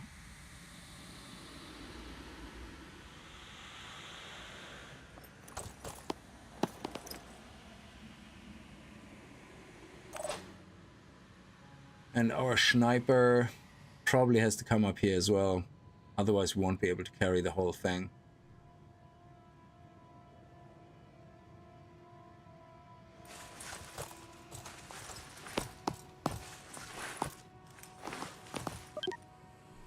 Last time you named your sniper after Hidden Truth. That was such an epic name for a sniper. Oh, we can do that again. As long as you don't mind if it's a boy or a girl. Okay, so we can carry this. And that's it.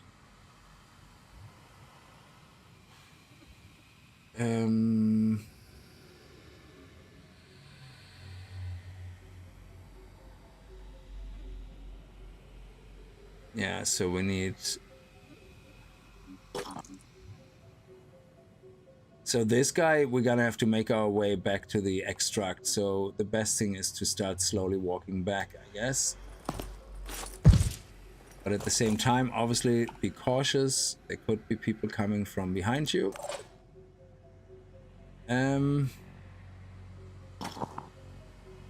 There's only one in there, so I take that. And then I go here. Phoenix. And I take that as well. Nice, okay. And then I go down here. So we're gonna start moving towards the extract. I think he's fine. Yeah, excellent. But I want him to cover our body over here, so we're going to have these 2 work together for the last crate. Oh, he actually made it. Okay.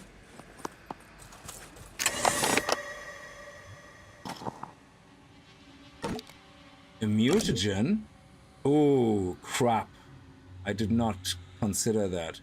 Okay, let me put that in here, and then I know I can't move. That's fine. I'm on the move. But I'm gonna meet my buddy here and give him some. So that's fine. I'll be right there. Just in case we're gonna come across something unexpected, let me just put my sniper feelers out. Nothing's getting past me. Oh shit, facehugger, but that's okay. They're all the way down there. That's okay. Sniper first. Facehugger is very far away. Okay, let's deal with this here first.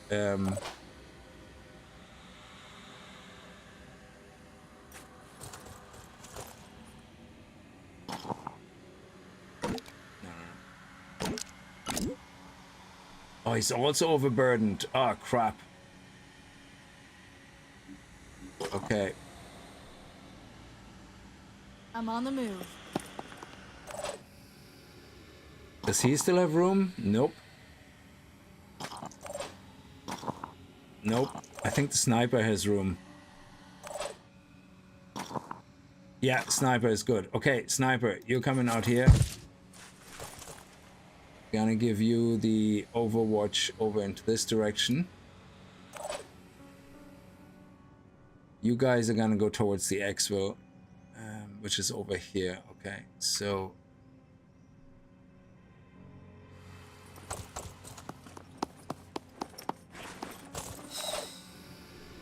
okay, we have another guy down there. That's fine.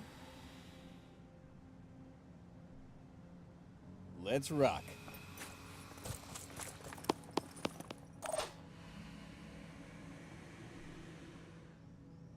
What is the movement range on these guys? 16. That's okay. That's okay. So let's move over here closer to our sniper so we can sort out our weight issues.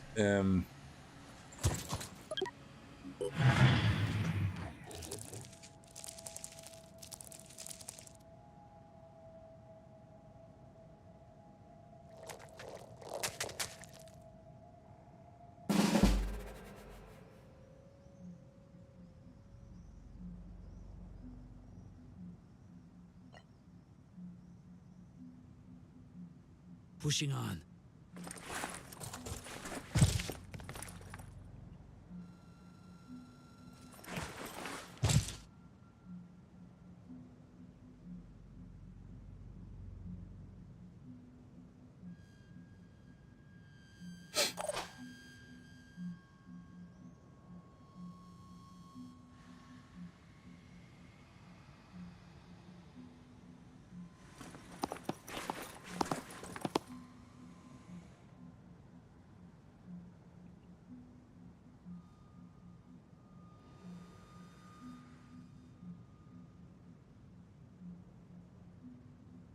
Just in case he comes through the window or something.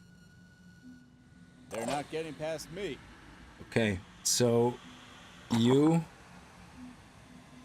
take that. Thank you. And now I can go over here. Yes.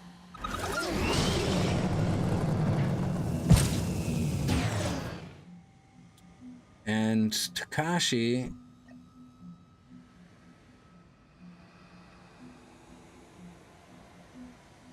also needs... Actually, Takashi is fine with movement, even though he's a bit overburdened.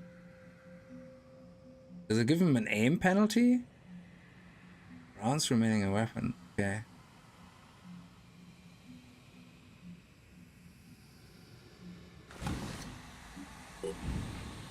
No, we just want him on an Overwatch.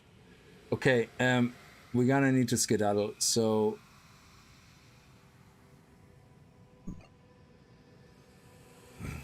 Pushing on.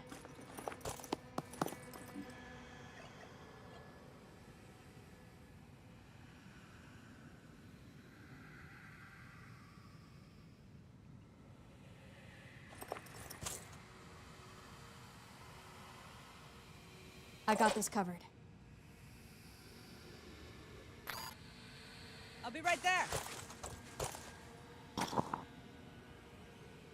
Oh, why can't I take his inventory? Very strange. Okay. Nothing's getting past me.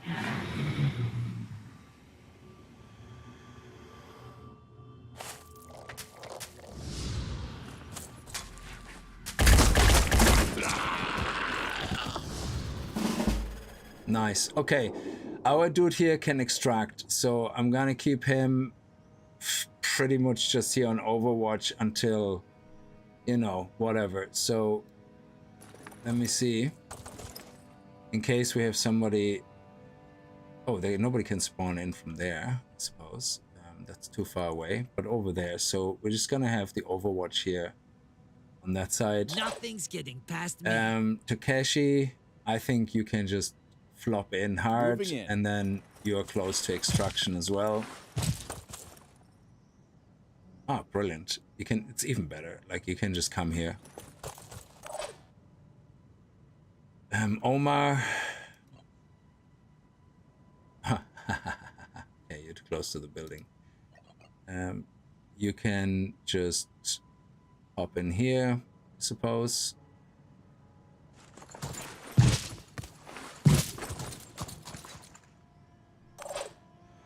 And that means Kashi can come over here. Sprinting. Or who was it? Not Takeshi. Sophia. And our sniper can join you.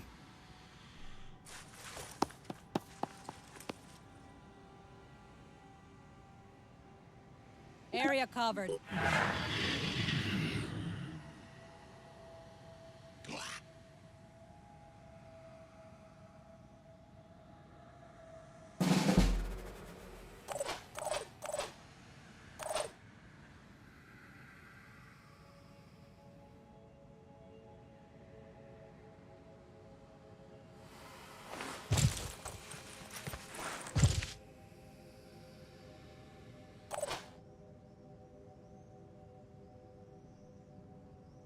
Area covered.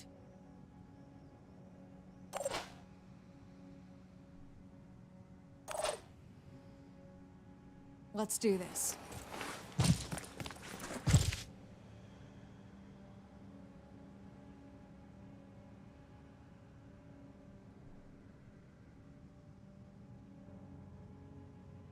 I'm on Overwatch.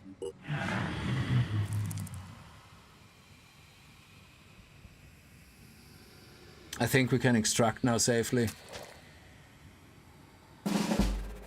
Okay, who's the furthest away? I'm prepared. Okay.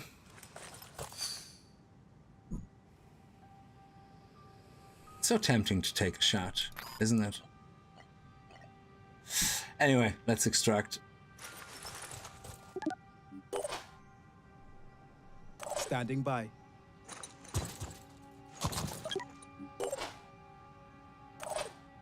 Taking position.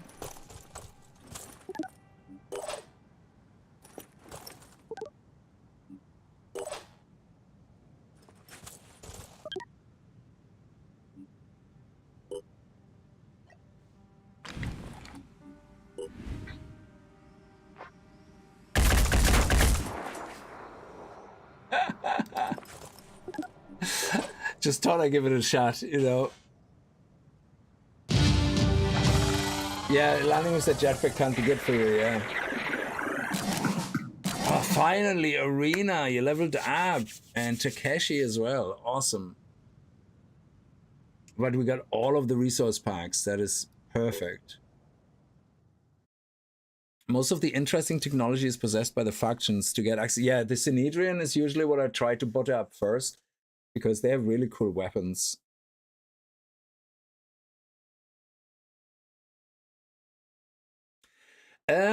I think you can only see the enemy if you have line of sight. So well, or do you mean the circle was the dot? I suppose that's a little bit like XCOM has that as well. I think they don't have it with the circle and the dot, but they have like a kind of the camera moves kind of, and you see like the general area where something is in. And I think that maybe it's a little bit more visual here, yeah, but I think the reason you need that is especially for missions where you have to clear out all the aliens.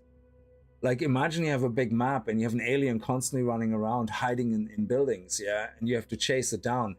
That could be a 100-turn event just to find the last alien. So by having the noise kind of near you, it's kind of good. But yeah, maybe here it's a bit, well, they disappear here, yeah, completely. So the only the noise, the red radar thing disappeared after the last turn. Exactly, I was just about to say the soldier can hear it, yeah, because you saw the mindfragger coming close, yeah, but then the mindfragger had a dot, like the circle was the line, but then that was gone. So that was it. So once it went out of reach of the perception reach, I suppose, it's gone. That's it. You won't see it anymore. It's the same that we had another alien there spawned from the outside. We didn't even see that there was one until it came close into visual range where my sniper could actually see it coming. So I think it's a trade-off, but yeah, you're right. Sometimes it feels like, oh, it's telling you exactly where it is, but it has to do more with perception, I think, than the game just telling you. Resources recovered, items, and later on I think there's loads of aliens which you can't really hear that easily, so it's gonna become harder. Yeah, you think 50% of perception is hearing, yeah?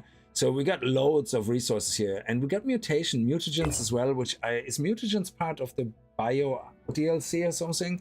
Because I haven't played with that yet either. So anyway, our soldiers are wrecked, so they should go home before researching anything else. And let's... Oh yeah, you're right. I should always have something queued up. So we're gonna do the autopsy first. Then we're gonna do... Because I think now it would be time to slowly think about recruiting.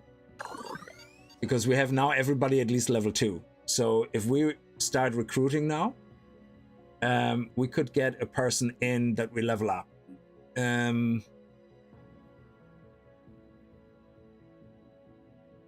And then the Mist Sentinel, there is no autopsy, I guess, so that's the closest thing to an autopsy. So doing more damage onto them is actually important, I think, so we might do that next. Yeah, I'm not too interested in this yet. The Synedrians, though, I will investigate because they give us tech, which is important. Bonus effect, I think it's the Synedrians. Bonus effect, shotgun is available for production. I don't think shotgun is something I'm not really... don't really need yet. I don't think we're at the stage yet where we have enough armor and enough utility skills to use the shotgun. Like, because that requires so much up. It's a really cool gun, and later on, I think if I remember correctly, your assault can have some utility skills that make shotguns so amazing. Especially with the retaliate skill, it's just... Yeah, I think that's okay for now. So let's level up Takeshi. Of course, we're gonna go with Dash as well. And then probably return fire. And actually, you have very low willpower, and you have... Let's do these two. Give you a little bit more oomph here. Okay.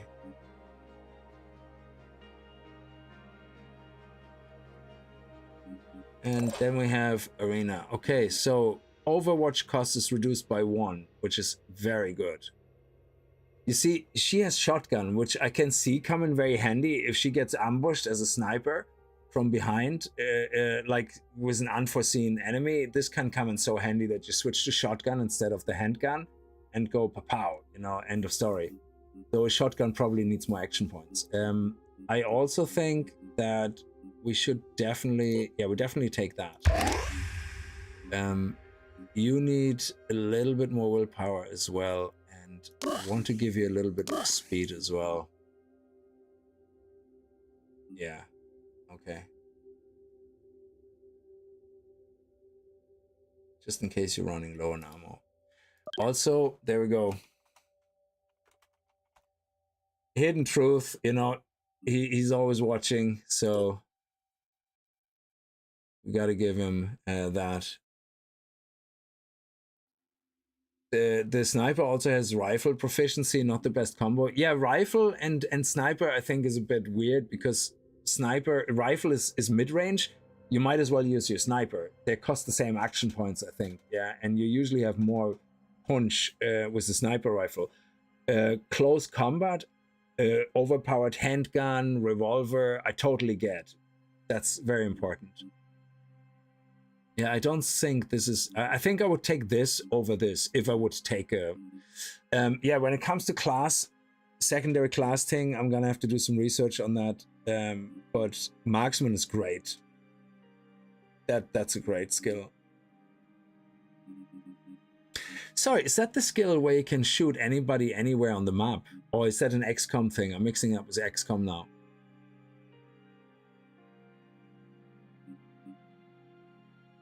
Mark an enemy target until the end of the turn, each hit from an individual. Yeah, I think that's an XCOM thing where the sniper gets that special ability to be able to shoot at anybody's line of sight enemy as long as they have a clear sight to it. It's amazing, the skill. Okay, so what do we have here? Jacob, you're fine. Your willpower is 10. That's okay. I want everybody at least on 10 willpower. And your speed is 17, so yeah, good. I think we're good on our team for the moment. Let's get everybody healed up.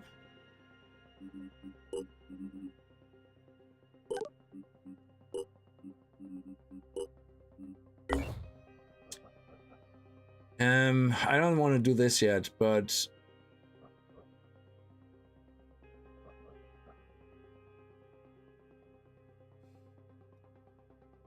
yeah, let's head over here. Actually, I'm just looking at the time. I think we're gonna call it, actually. Let me wait for the helmet though first. Excellent. And there's another Banshee helmet coming, but we have Jacob, Sophia, Takashi. So we're gonna have 2 more helmets coming in, the Banshee helmets. So I'm gonna give my first Banshee helmet to my friend over here. Go.